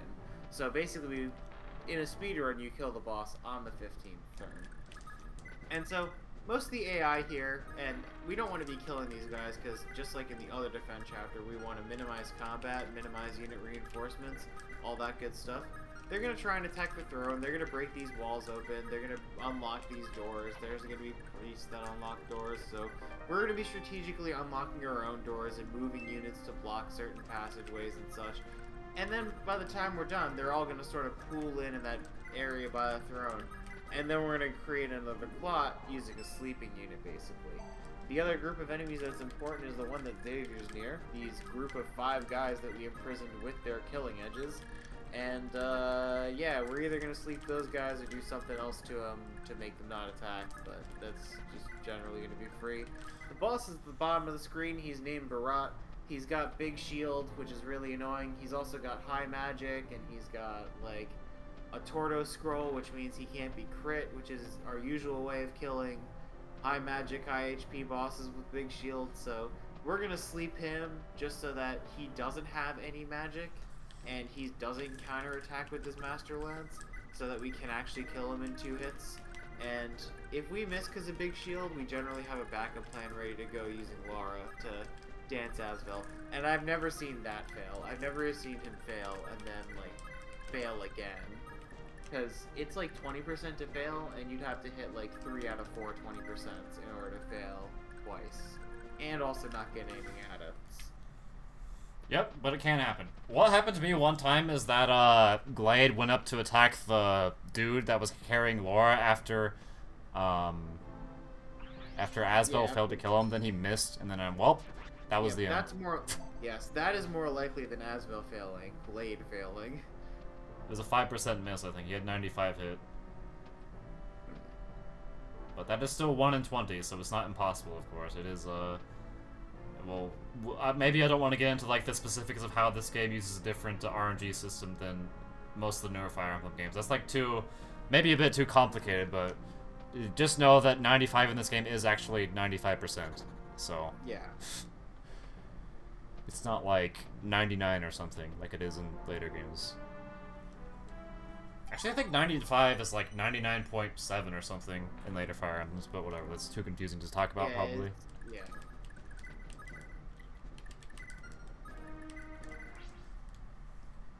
So now, we get to like the one point of the run where I had to like not hold the A button for once, so we 20 seconds of this promotion. Oh boy.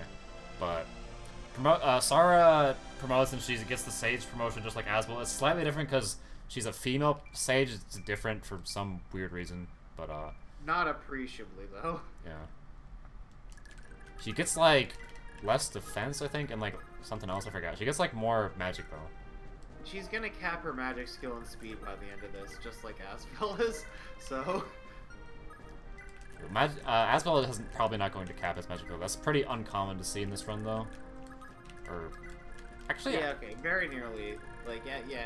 It'll take some work for that to happen, but it always gets like they're just you don't ever really have to worry about. Yeah, but their if combat. you're doing the any percent RNG manipulation, it's pretty likely he'll hit 20 though by the end because he needs to get like to 17 to kill the boss in chapter 23, I think, which is kind of hard to reach usually. Think about it, I don't know. I feel like 17 is actually final. You don't need that for 23. I think you need something slightly smaller for that. Hello? Oh, 23. Yes. Yeah, that guy actually you might need 17.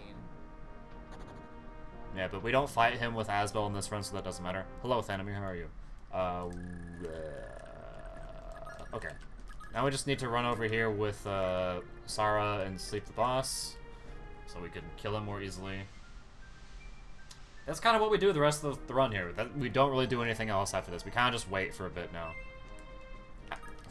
Yeah, so we've set up the plot, like, you know, we've blocked off the cracks that we don't want them going up.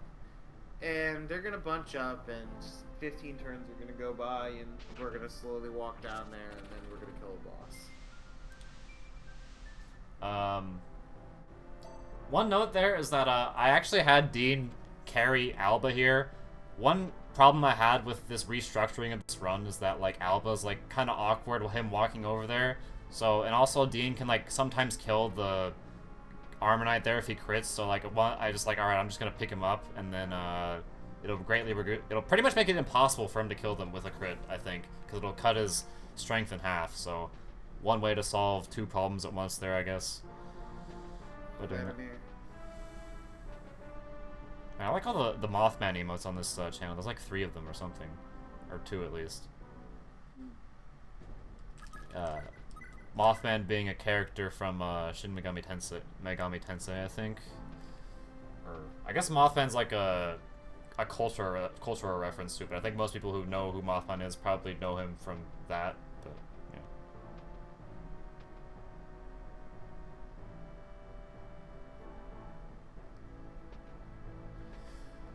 yeah. And then we kind of just sit here for a while as the chapter decides to do stuff, and it doesn't really matter what we do or think about it. Oh yeah, also we're getting the silent stuff up here with Sarah for Trough later. Cleaned room, nice. I don't know. It's like, it seems very, this just seems like kind of a thought I had out of nowhere, but like, unironically, cleaning your room does help you feel better sometimes, even if it's just like picking stuff up, but yeah. Wait. Okay.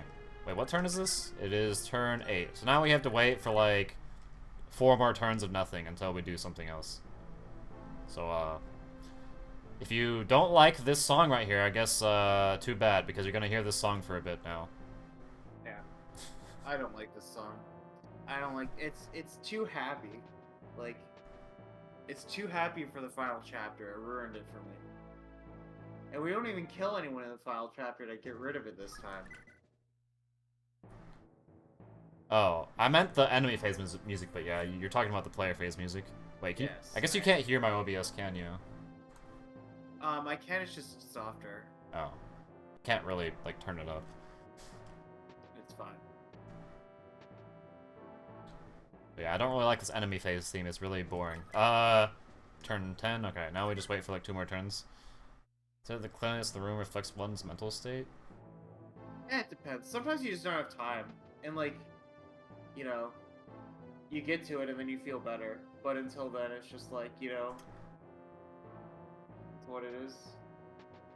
Yeah, also hi. Sorry, I didn't respond to your message earlier, Persona G. I just, like, was focusing on stuff. Okay, this is turn 11. So on the next turn, we finally do something, and it'll be amazing. We're gonna do, like, 2 things. You better be ready. I don't know, the game just has to, like, has to use a specific amount of time to wait for each enemy. What if everyone is just cute? What? I'm not sure what you're talking about there. Cool, I guess everyone can be cute. If you want them to be. Pretty sure everyone here is cute. Like, we're all chilling out watching some Thracia. Mm-hmm. This is good company. I mean, we're all watching Thracia, except me. I'm playing it, but yeah. There gotta be... You have to be watching it to play it. That's true, too. Didn't get magic screwed? Yeah, well, that's pretty unlikely to happen. Yeah, it's like... There's the things that could go wrong in this game, it's like, you know... I've probably, like, yeah, I've gone through, like, 30 or 40 different, like, ways the run can fail at this point. Just, that's probably even lowballing it, too. It's just, like... There's so much, like, you can't even think about it anymore.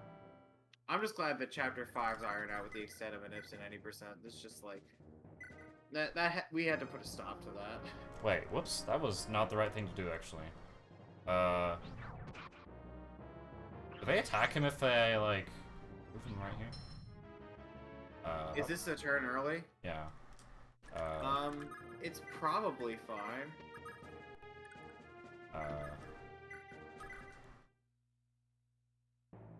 Actually, this might be... I might have messed that up accidentally. Oh, no. Because you probably didn't want to pull him out. Why? Well, I guess, is he going to be able to get out with Lara? I don't know, actually. Can you reach at the end of the edge there? No. Okay. Not quite, okay. Are they gonna move? They might move. I'm not sure what the enemies are gonna do, but I'm gonna, like, drop Asbel here. In the trees, yeah. And then run over here. Yeah. Yeah, that guy can't make it over there, I believe, so this should be okay? I don't know why I attacked a turn early, that was a big mistake, but... This should be... Seems like we're about to get away with it. Okay, he's fine. I'm not sure if he would have died from that, though. Can the other guy... He would have if 2 could have attacked him. I don't think 2 can now. There's trees and that guy in the way. Okay, yeah. This could not kill him. Yeah, there's no way. Alright, we're good. That was such a weird mistake to make. Whoops, I was not thinking for a second. Okay, we're not quite good. We need to dodge double big shield. Wait, I think he can still reach the guy over there, can't he? Are these guys all done moving? I think that guy's gonna attack him. Nope, he can't reach him. You really think Blade can make it over there to that guy? No, he can't actually. Well, hopefully he doesn't, Okay, we're fine. Unless it's like a 1% miss. Alright. Woo! Okay, that was not the mistake I should be making there. Whatever. Easy. Just be okay anyway. It's fine. It's okay that you've never seen this game. if you've seen any Fire Emblem game, it at least provides a baseline, but it's a bit of a regrettable truth that this game is a bit complicated for a newcomer to a marathon. Yep. We try to explain the general strokes of what's happening and the general mechanics behind it, but really, it is something that's very enjoyable to play, and I would recommend that. Man, our force is so much more unwieldy compared to an 80% run. It's just nice to look at. Okay, so in this chapter, we're just gonna go to the end, right? Like, Yeah. there's nothing crazy happening here. We just kill Floss and we go take the cleric stuff just like usual, 90%. We're gonna grab his sleep and a fortify, presumably. No, we're not actually. We're just gonna kill the boss and that's it. Oh wow, this is even easier. We just get out. Yep. Well, we get the sleep staff later, so we don't need it right now. We get one in chapter 23, which is easier to get than getting one here. It's easier to get when you get steady, that's for sure, so that makes sense. I wanted to see Asbel actually get hit by one of those guys to see how much damage they did, but they just missed because they're bad. Wow. Wow, 20 magic, okay.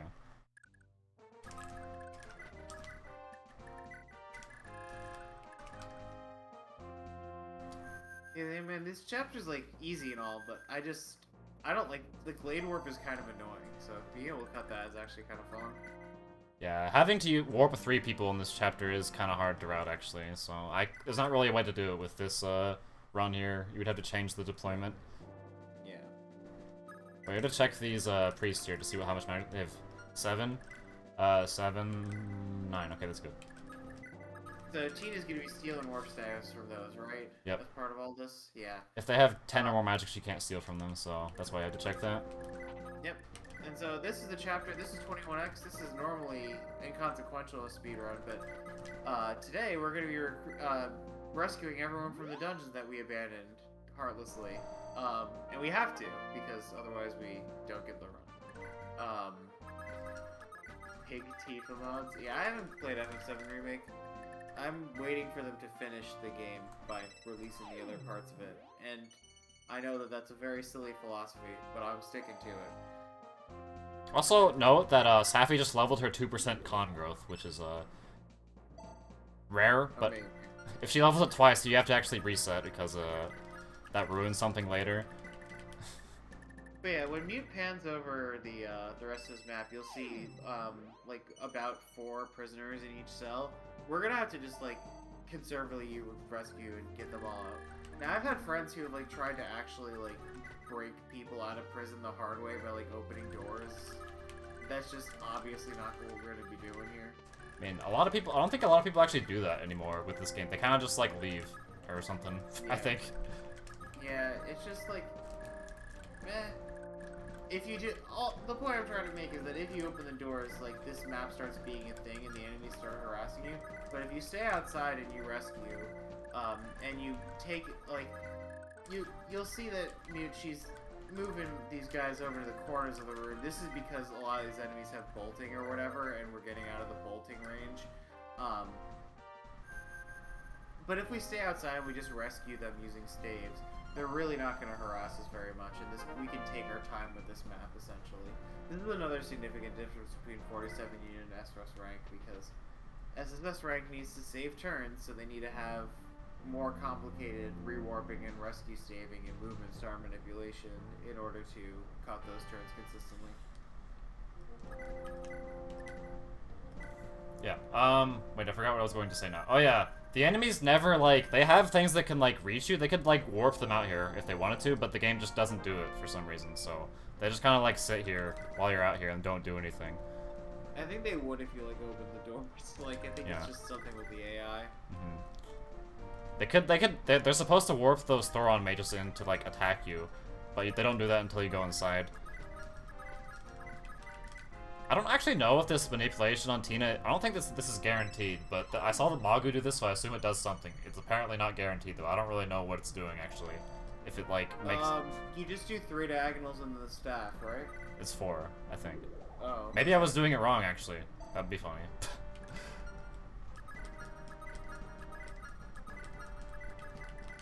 You like the music changes? Oh, yeah. I do really like this game's music. Sorry, what? Yeah, the music changes are good. I think 3 diagonals in the staff is actually a curve that makes it more likely to hit with less than 10 skill. So we use our last repair on the rescue staff here to rescue more people, and that's it.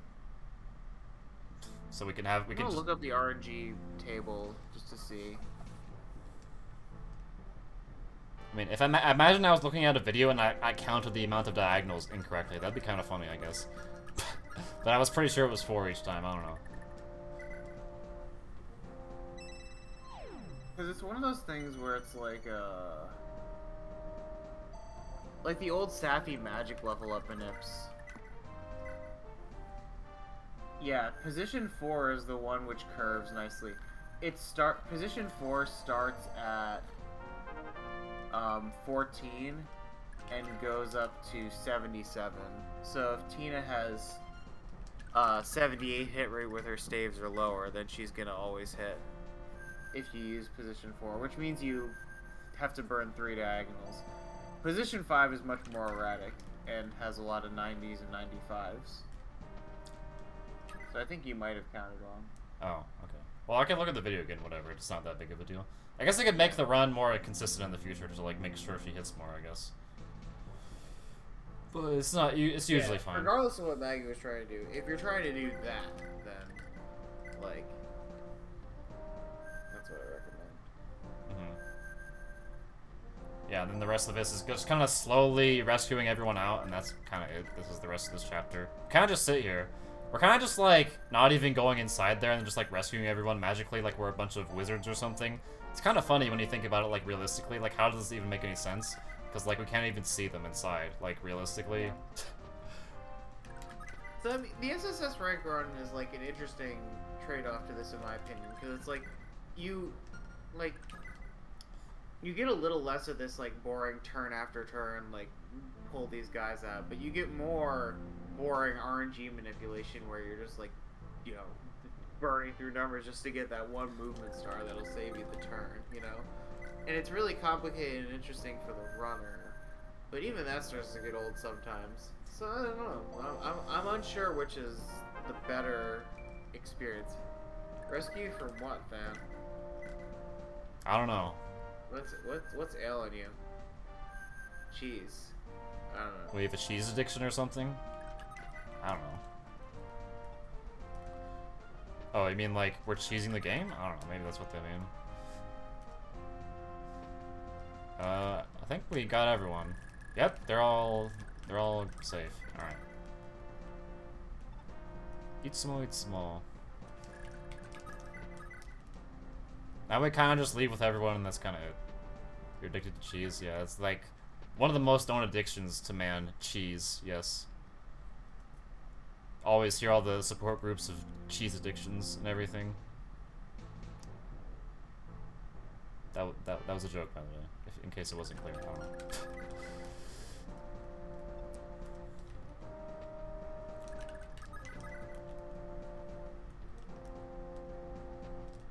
Sure to leave with Selfina first because she's carrying Misha, and then leave with Dagda because he's carrying Leaf, and then we're out. That was this chapter. I don't know. And then we get like a throwback to FE4 here with Ishtar and Julius just kind of being here for some reason, and then they're, I don't know. I feel like maybe this scene was just like, oh, remember that this game is in the same world as FE4? Haha. And that was kind of it. I don't know. I mean, it's not like Ishtar's not relevant for the story of Thracia. It's just we gloss over it in the runs. Like, you know, it's like Reinhardt and stuff. Reinhardt, Fire Emblem Heroes, Reinhardt, you know, like, what's their favorite cheese? I don't know. If you pressed me on it, Parmesan goes with, like, everything. I remember someone was talking about this in this chat a while ago. I was like, how do people even remember cheese types? I don't know any, like, cheese. It's just like, there's some cheese. I don't know a lot of cheese, so that's why I gave a boring answer. But, you know. Who knows cheese types? I don't. This was something I was talking about with, like, my colleagues at work when I was on travel this week. It was like, if you had a 4-cheese pizza, this is a good question for chat. If you wanted to make a 4-cheese pizza, but pick the worst 4 cheeses you possibly could, like Like, how could you fuck up a 4-cheese pizza? That's what I want to know. What's your blend? Your demonic blend? Oh wait, I was supposed to give this key to her. Whoops. And I think we got everything. We just need to give this to him. Alright.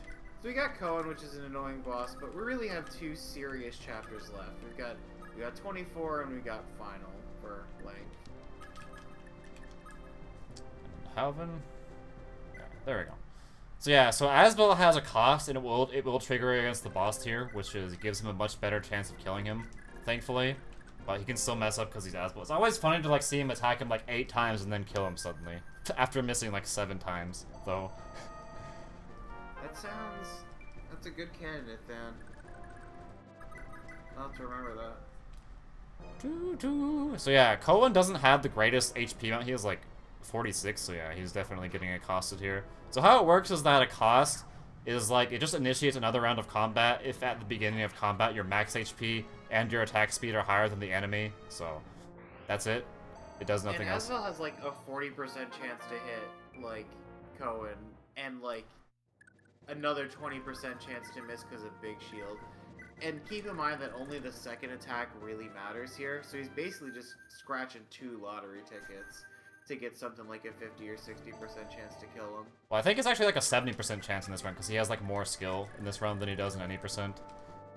I assume he was cap skill in any percent, and it's still bad. Oh really? He is like, it's usually like around high 60 to like 70 in this run, I think. And he types a cheese Pokemon. I mean, you also give Asbel the odd scroll for a little bit of this run too. That's cool. To give him some skill levels. But it's not a whole lot, probably. Alright, on to 23.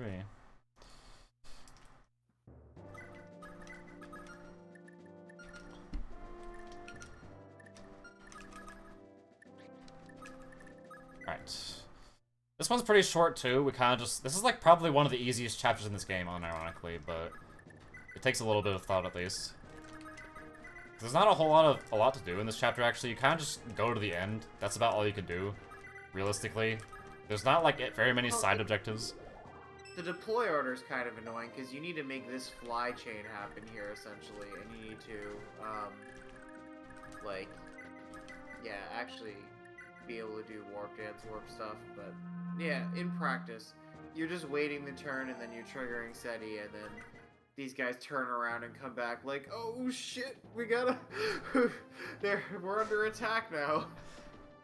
Yeah. What is this? This was on the SNES, and this was one of the last SNES games in 1999. Yeah, it had 2 releases though, like the 1999. Yeah, well, you know that though, obviously. Yeah. Like, it would then get re-released. Like, it was in 1999. It was released on this Flash cartridge kind of thing, the Nintendo Power cartridge, and then it would get re-released later as an official ROM version, essentially, like a normal cartridge, with a couple of minor differences.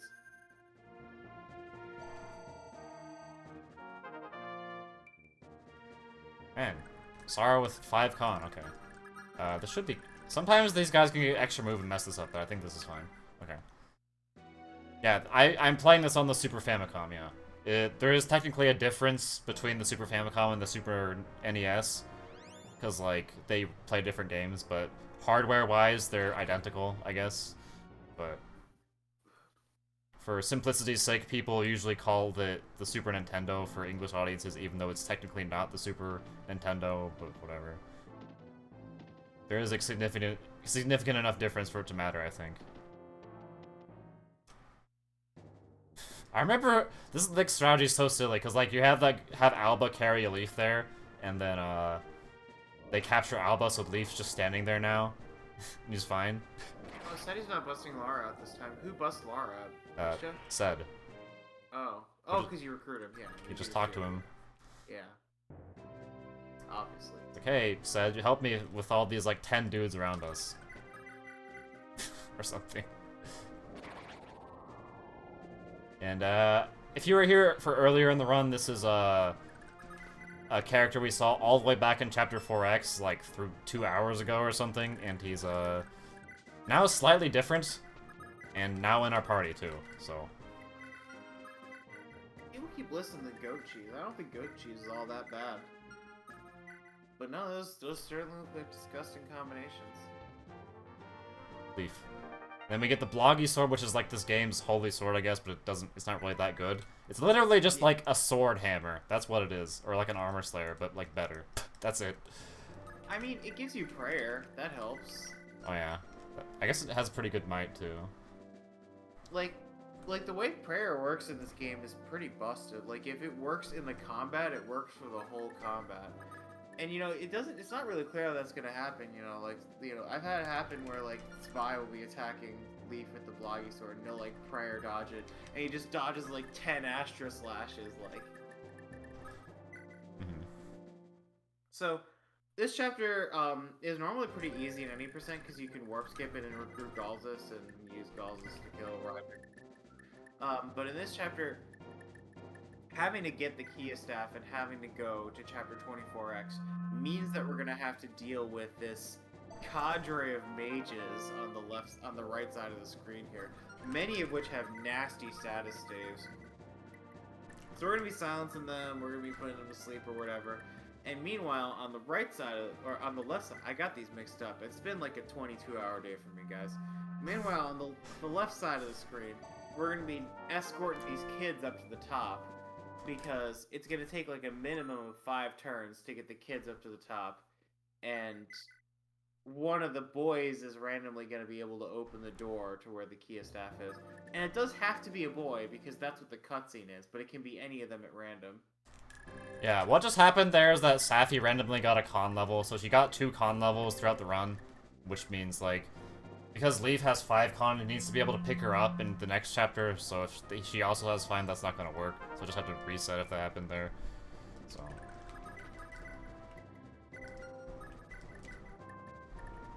Okay, silence that guy. But yeah, now we're fine. As long as he doesn't level con again, which with her 2% growth, which actually happened just now. Okay. Defense. Alright. What the heck? That's her defense growth is like 3. What is happening right now? Okay.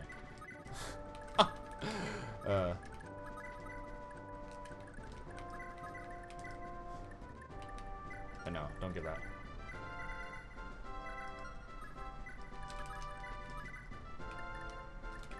Give him the lightning and the door key for the S-drink.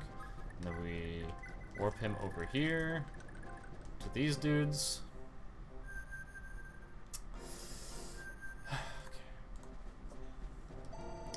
Alright, thanks for the good luck. Wait. Oh yeah, I'm supposed to go here and take the sleep staff, this for this, and this. Then, silence one of these enemies over here. I forgot which one. It's not that guy. It's this guy, okay. I think? I hope. Wait, did I get the wrong one? I think that's the right one. I definitely don't know. I don't know how I'm gonna misremember. Okay, yeah, that's the right one, okay. Thanks for the well wishes, Datamir. Wow. Good, look at that movement star, so useful. So now, an addition I made to this route right here is that I realized I could use Ronan here to help pick up the boys. So he's actually very good at this because he's Ronan. He has like 7 move indoors, which very few characters have, and he has a 15% movement star chance. So this is like actually like literally the best scenario Ronan for Ronan to ever be in, if you don't care about him fighting anything, of course, because he's not gonna fight anything. It's often that you won't care about Thracian characters fighting things, because there's a lot to do. Like there's a lot of jobs. Somebody's gotta do them. Sometimes you gotta pick up the kids. Sometimes you can pick up the kids. Yeah, you just gotta pick them up. Then you drop them off near the door. Yeah, this is very... I remember in the 0% growth run Don did this run, like, he talked about how it's, like, really weird, how, like, it's the boys only for some reason. Actually... It's because of the cutscene. The cutscene's a boy kid, so yeah. They just didn't have a second cutscene for if they just rolled a girl kid for some reason. Yeah. Also, the thing is that if you have the girls up here in the upper part, they'll actually escape, which you like very rarely see happen, because they just kind of waddle around randomly with no apparent purpose. So you don't really know what they're doing.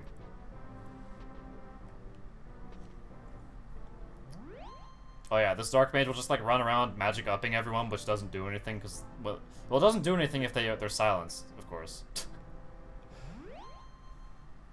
Okay. And then these bishops just kind of using pure waters for a very unclear reason. They just do that always. One of the silliest things in this game is that, for sure. They just got a pure water. And then we have Xavier descend to come kill all these dark mages. His one job right here to like be very good at this right now. Well, not his only job, but one of his few jobs in this run.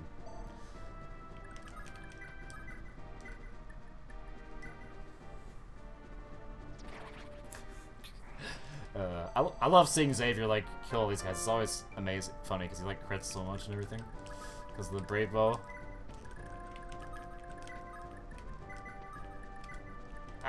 Oh yeah, he needs to silence one of these guys over here. This Fenrir guy. It actually, I don't know why the game doesn't. It only lists weapons when you're like selecting someone with this. It doesn't list their staves for whatever reason. Then we silence this other guy with her. Hopefully I didn't miss any important messages or something. No? Alright, seems like it. Just wanted to check in case someone in the staff was like messaging me something important and I like wasn't paying attention to it, but it's fine.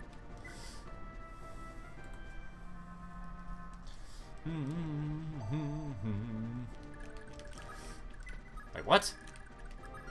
Okay. I guess one of those guys, that guy's not over here this time for some reason. Alright. I don't know what's going on with that. I'm not sure why that happened exactly, but okay.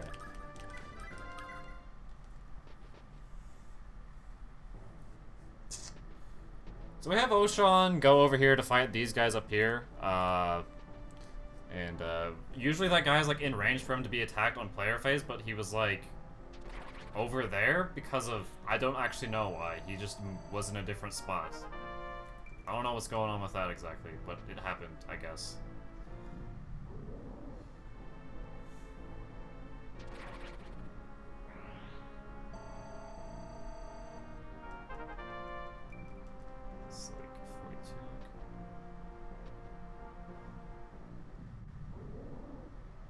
So we're at like 3 hours and 20, yeah, we're definitely within reasonable estimate here. The estimate is like 4:10, so we're probably gonna finish before estimate, like almost guaranteed. Okay, what?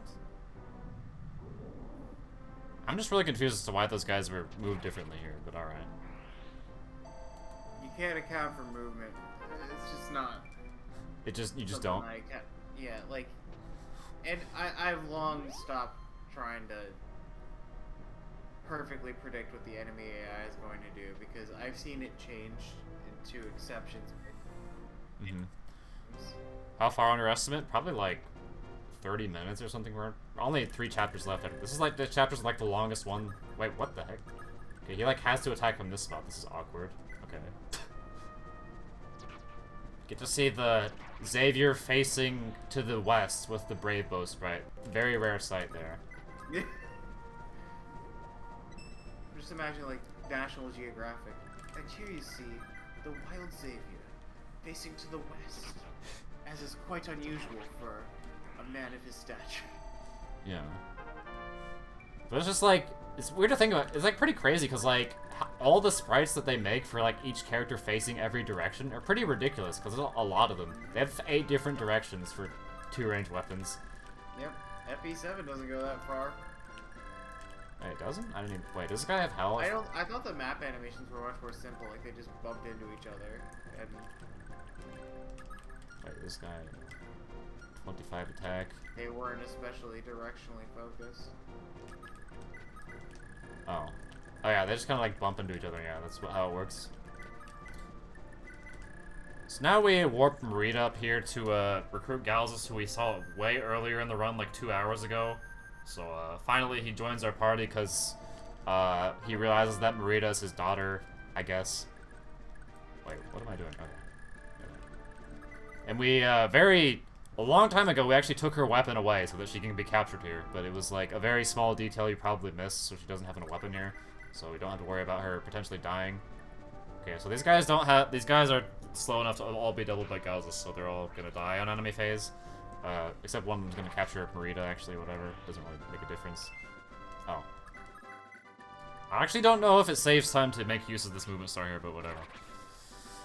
Might as well.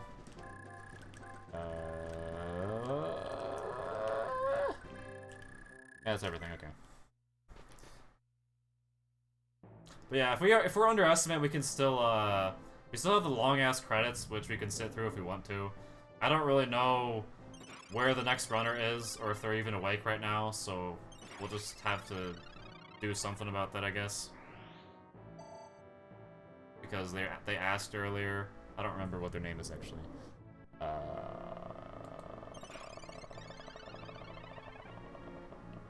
Alexaster, oh yeah, with Suikoden 4.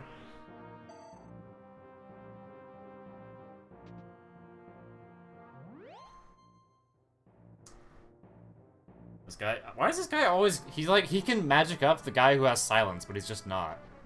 He's just kind of dumb, I guess. Very strange decision. decision. He's not out at this point. He still has some. It's weird. He's used it like two or three times, hasn't he? I think. Yeah. This is kind of like this is like an action movie scenario, isn't it? This is like, oh no, the guy who was bad is now good and fights all the bad guys and kills them all at once. That's kind of one of these scenarios, I guess. I mean, I'm not complaining. Gauls, this is awesome. See if they can start early or not. Well, it's no big deal if they can't, because we're not really in a hurry right now. I mean, I'm not, whatever. I guess we'll just kill this guy with him. Actually, no, Xavier's not in range, is he? No. I just have to kill him with Asbel.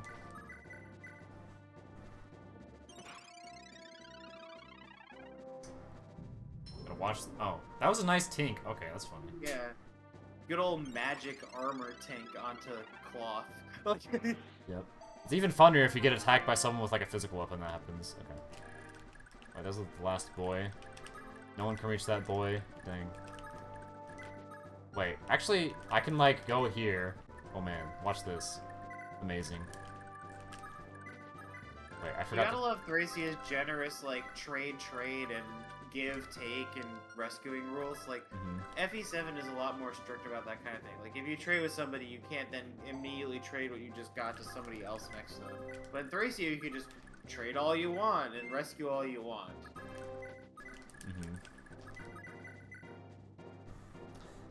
Actually, I think Three Houses does that also, but every other Fire Emblem game just like doesn't let you trade more than once per turn. So I don't really know why they just decided to remove that after this game. Yeah, I think maybe Three Houses does have trade, but it doesn't have rescuing anymore. So it's not like there's rescue.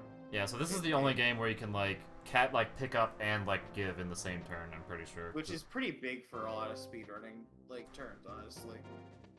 Like give, take, and give, drop, and like all that shit. It's very, very important. Alright. Wait, I could have turned on animations now. Something, oh, whatever. I thought about doing that earlier, but I just forgot to right now. Whatever. Double Luna when you're not critting. Oh, he's dead now. Okay. Oh, Yeah, he's dead. the rare killing him in one round. All right, I didn't expect that. Wasn't even an Astra involved too. That's really exceptional. Yeah, I should be able to make it to the end of this. Yep, we're only 3 chapters left now. This chapter just annoys me because there's so much like waiting through these enemy phases. They're just like this guy like magic ups and just sits there for a while. You did most of your work in the first couple of turns, and now we just got to get these kids off at the door. Like that's just. Just kind of run to the door. So like, go here. There is a chance this boy is like the one that can open it, so we can like just end it right here if that happens.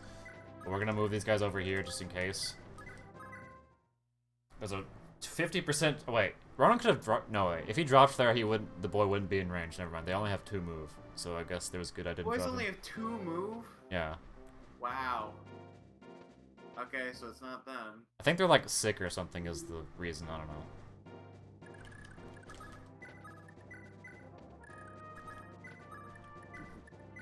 Say, kids, you got a job to do. We need the Kia staff to get out of here. You're gonna have to buck off. Gotta get better, kids. Open the door for us, please. We need to save Leaf's mom. Okay, very important. I mean, unironically, very important, I guess. That's not even a joke, I guess. Whatever. But we have to rely on kids to do it for some reason. I like how those girls couldn't move that. They tried to move through Laura. That was funny. Hooray! We got it. We warp him up here, and that's it. Alright, it's time for the dreaded 24X. So you remember Avel got turned to stone in like chapter 5 or something, and like, well, she's here now, and we gotta go get her. And it's an escape map, and it's a little annoying actually. And I don't know if you like manipulate dark mages to not spawn or like not attack you, or if you just like just go in with high value pre-promoted units and just worry about it, because it's basically get in, get out at this point. The warp tiles don't really matter, because if you know where they are, and you're always doing stuff on your turns, you're never going to step on them.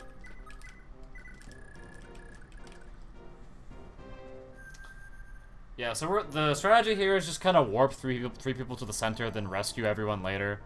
And it's pretty. We're not going to really see most of the map here, because Of the darkness. Yeah.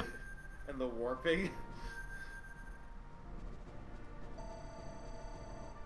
Can give you some time to wrap things up and say whatever you want about if you're done with the run. Alright, cool. She's leveled move again, okay. Oh, alright. Yeah, we're not gonna see most of the map here. We're kinda just gonna like kinda trivialize it here by just doing this. It's pretty silly. But wait, do you have enough cave? Okay, just like dance there so you can be rescued now.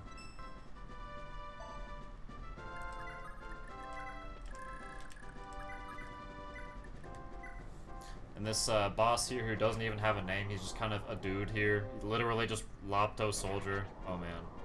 Finally taking out the Lopto Soldier in the penultimate chapter of this game. Finally. Okay. Then we just kind of kill these dudes and then, oh yeah, these guys next to... Sorry, what? Then get out, basically. Yeah. You heal Avel and you get out. Yep. It's pretty simple. This chapter is kind of like a very well known for the warp tiles, but we're not even gonna see them right now. We're just gonna ignore that completely. Also, it likes to scroll up to the top left here at the on enemy phase. I don't really know why. It just kind of does. Wait, what? Oh, I was confused where that guy came from for a second. Yeah, I think what you're talking about, Ghostfield, is that sometimes like enemies will like warp in here, but they won't warp in here if all the enemies in here are dead for some reason. So like, interesting. Yeah, I was wondering what was going on because I was watching Maggie's runs of this, and I was, you know, looking forward to getting to this point where I can investigate the phenomenon. Yeah, they just kind of don't. If the guys in this room are dead, it's very not explained. Is it because they don't have sight on it? That's interesting. Oh, that might be it actually. Even though you can warp to things without having sight on them. That's kind of weird. Yeah, but maybe the enemies just, they don't know. That's true, right, I guess. Because, like, I guess the rewarp, like, AI in this game is weird. I don't really understand it. They just, like, they don't warp, like, always, like, in a predictable pattern, like, around you, so... Sounds like it stops them from statusing out of sight, but I guess they don't warp out of sight. That's interesting. Yeah, here's just like, Asbo kills 5 dudes, and then, yeah, that's it. I guess if you liked the lightning animation, that was fun. That was, lightning animation like 10 times.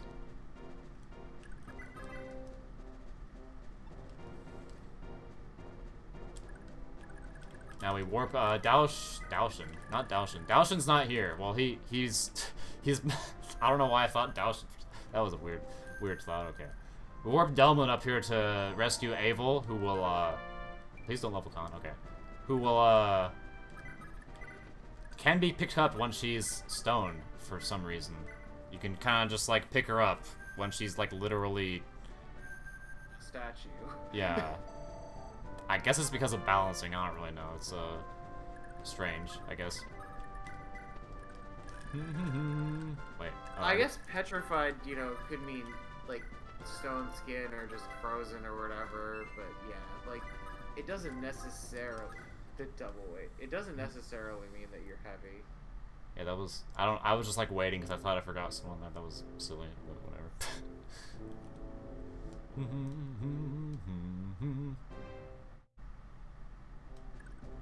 Okay, now we just kind of rescue everyone else, and then that's it. Rescue her, so she can, Kia... Wow, she has 23 HP. That's, like, the highest HP I've ever seen her with, I think. Dear lord. She was leveling it a lot, I saw. Then we Kia Abel, so she can be recruited again. So yeah, this is... The reason we came here is because, you need to have Abel to have the max amount of recruited characters in the game. So, yeah. That's the only reason to come here, basically. Okay, yeah, we just wait more.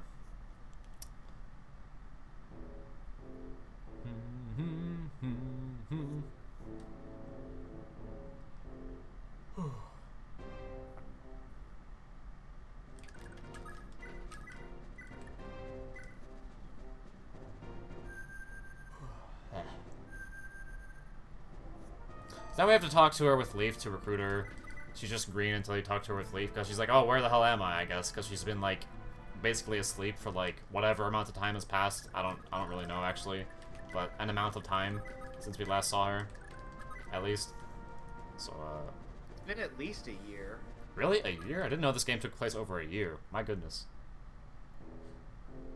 I thought that was, like... Plenty of time happens between, like, 18 and 20, for instance. Oh. So yeah, reasonably, she does not know what the hell is going on after, waking up after, like,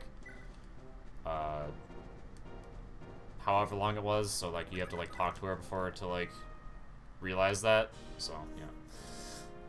Makes sense. Avel, yep. The funny thing about that is if you leave that chapter without rescuing her, you just get nothing and the chapter just ends, so it's, like, sad. Okay, time for, the final chapter, okay. Wait, whoops.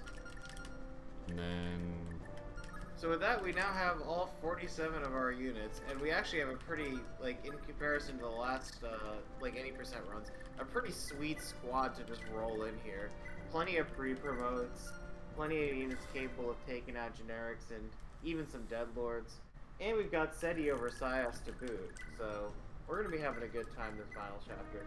For those of you unfamiliar with Thracia's final chapter, these 6 pedestals contain one super boss, basically, the Deadlord, a Dark Mage in front of them, which has short and long range magic, and 2, like, guards flanking them, which have either poison weapons or master weapons of some kind. And in order to open the door to the final boss, and we need to do this within, like, 5 turns if we don't want the reinforcements flooding us, you need to get the Deadlord off of their seal somehow, and then step on it. And if all 6 people are stepping on the seals at the same time, the door will open to Veld. And Veld himself is not a pretty serious boss. The worst thing about him is his 80 max HP. He's not even standing on the purple floor that raises your magic, so you can attack him with something like Wholesome Tea or Manipa Graph Cal and you'll be okay. But these Deadlords usually need to be statused in order to be dealt with efficiently.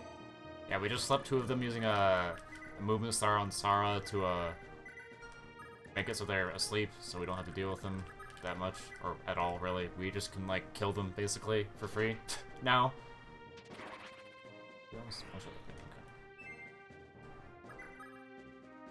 Alright, just open the door, I guess, why not? Got the movement star. Xavier getting in there. Yeah, Xavier, unfortunately, cannot, like, fight this axe guy, this warrior here, so we kind of have to, just, like, dance him so he doesn't die and move him away. He would get destroyed by that guy. Don't want that to happen.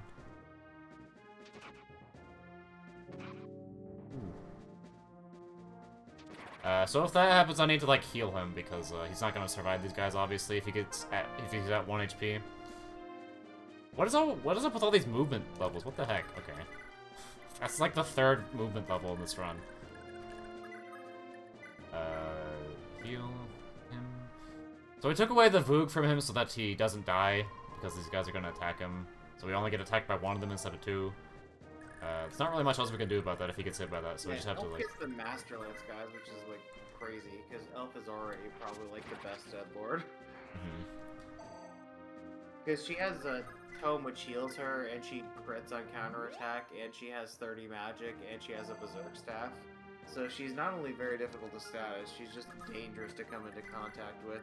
Most of the way that you deal with her casually is by using someone like Marita, who has Nile, to, with her personal sword anyway, to help take her down. But even in a speedrun, setting up the kill door open chain required to get a proper silence off on Elf, because you need to have a character with near max magic, use an M-up staff or a holy water on them, then get them on the purple floor, which requires opening a door and killing the dark mage that's sitting right there. Usually a movement star or 2, or in Tina's case, the unlock staff is going to help as well with that kind of thing.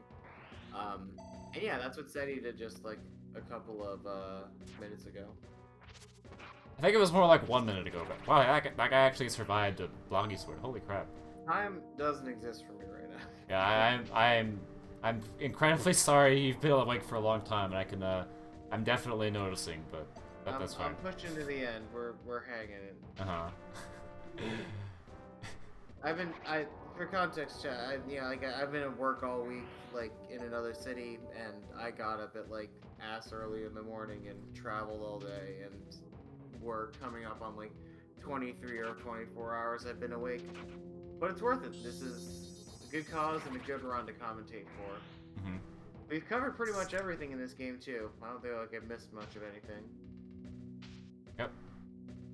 I mean, like, there's definitely many things to talk about in this game. There's definitely more to talk about, but yeah, there's only so much you can do in this run. Like anything super crucial, you know? Well, the funny thing is that, like, in Gaiden, I did that earlier in this marathon, that there's, like, so little to that game, and that runs longer. This game has, like, way more to it, and this run is shorter, so it's just, like... Is that enough? No, it's not enough. Oh, but that's enough. Another crit. Yeah, just crit again. Easy. Easy. Oh, Marita's actually near him this time. That's why he's doing it. That's cool. You don't usually get that in 90%.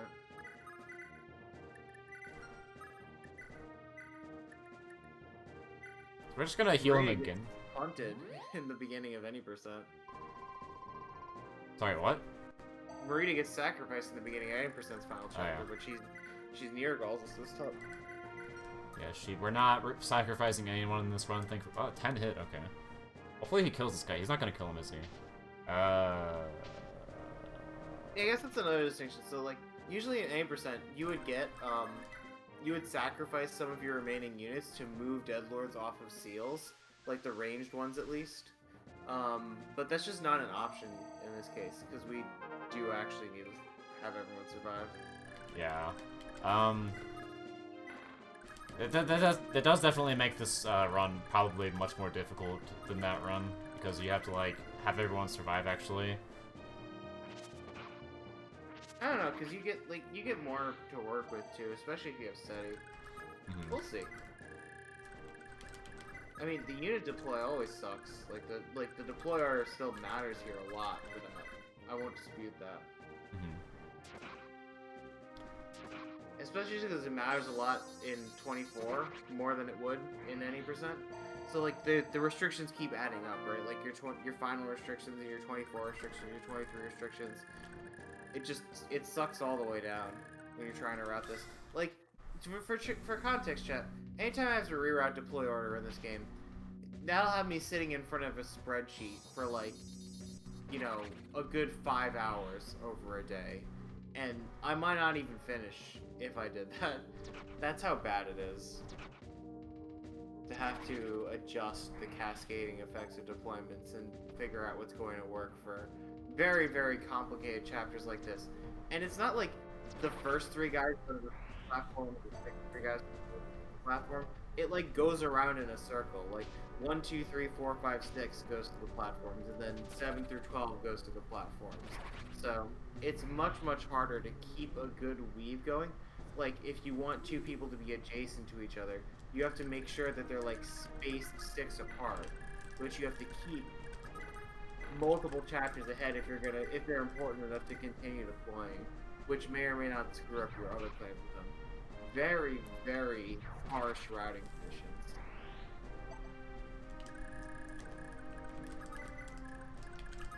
We're making progress on these seals though. Just about every Deadlord's at least status. Yeah, this guy's like the last one left other than the thief guy, so I think this is pretty much it. We're pretty much just like waiting for the chapter to end at this point because everything's already taken care of mostly. Nice level up, Xavier. Yeah, he has the same growths as Ilios and Olwen, I think. Oh, and Galzus, but Galzus' growths obviously don't really matter because he can't level up. They just like gave him the same one as Olwen and Ilios because who cares? Oh, I thought he had 1 level. I guess he doesn't.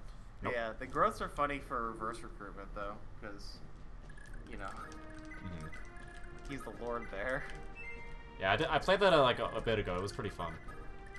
I think that's it. I think I got everything. There is nothing. Oh wait, no, never mind. Okay, good thing I checked again. That could have been a...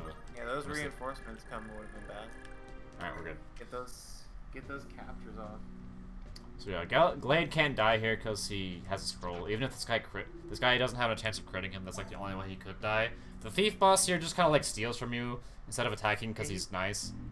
He's got a berserk sword, which would be really annoying, but yeah, he just prefers to steal the weapons out of your hands, which thieves can do in this game. Oh, I never explained that explicitly. If you have more build than the weight of the weapon you're taking, you can just take it, and it doesn't matter if they're even equipping it. You can just take the weapons right out of their hands in this game.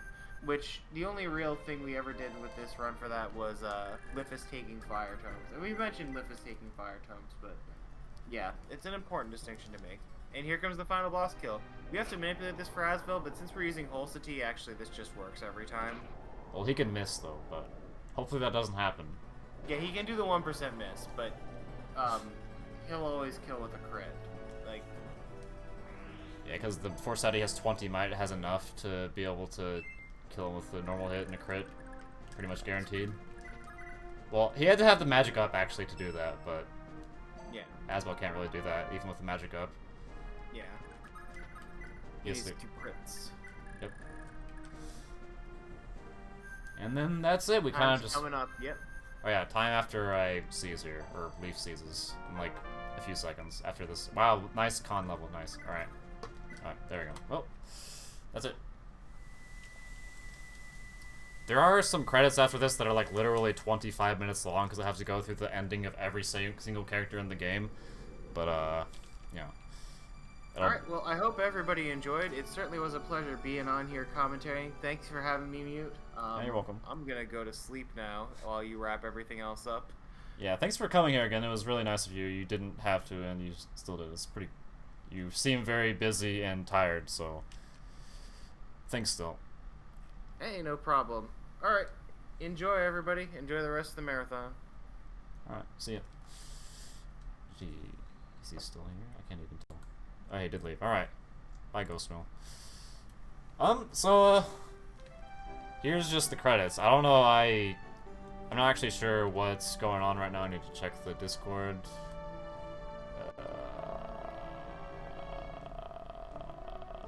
Nope, I guess I'll just sit here for a while until I'm told what to do next. Okay.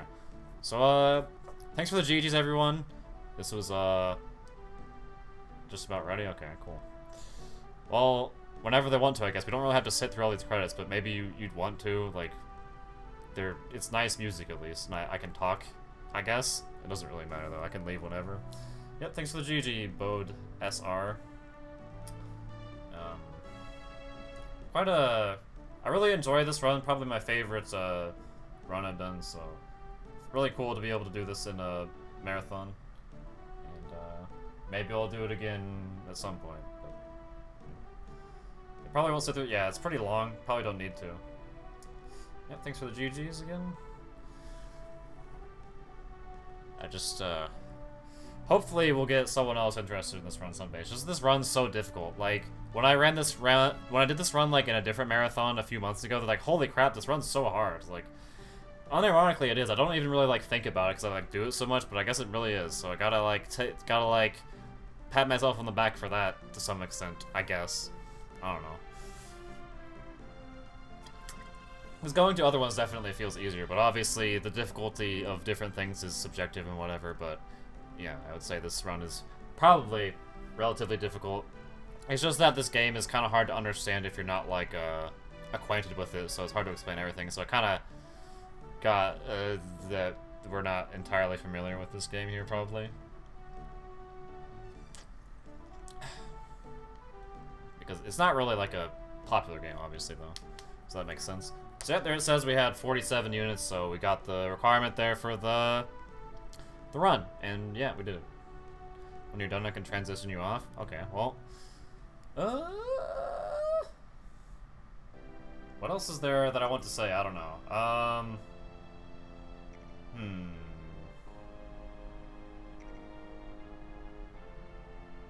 don't really know, actually. But yeah. Big thanks to Ghostwheel for coming out to commentate. This would not have been the easiest thing to do by myself with no commentary because I have to focus a lot on the game. So I know I've said this before, but I'm really thankful for him for doing that. It was fun talking to him again about the game. It's hopefully we'll do it again someday. And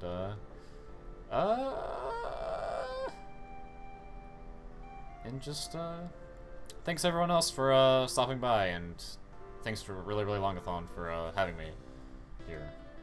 And yeah, I don't have much else to say, and I think that's it. So just like if we're ready, just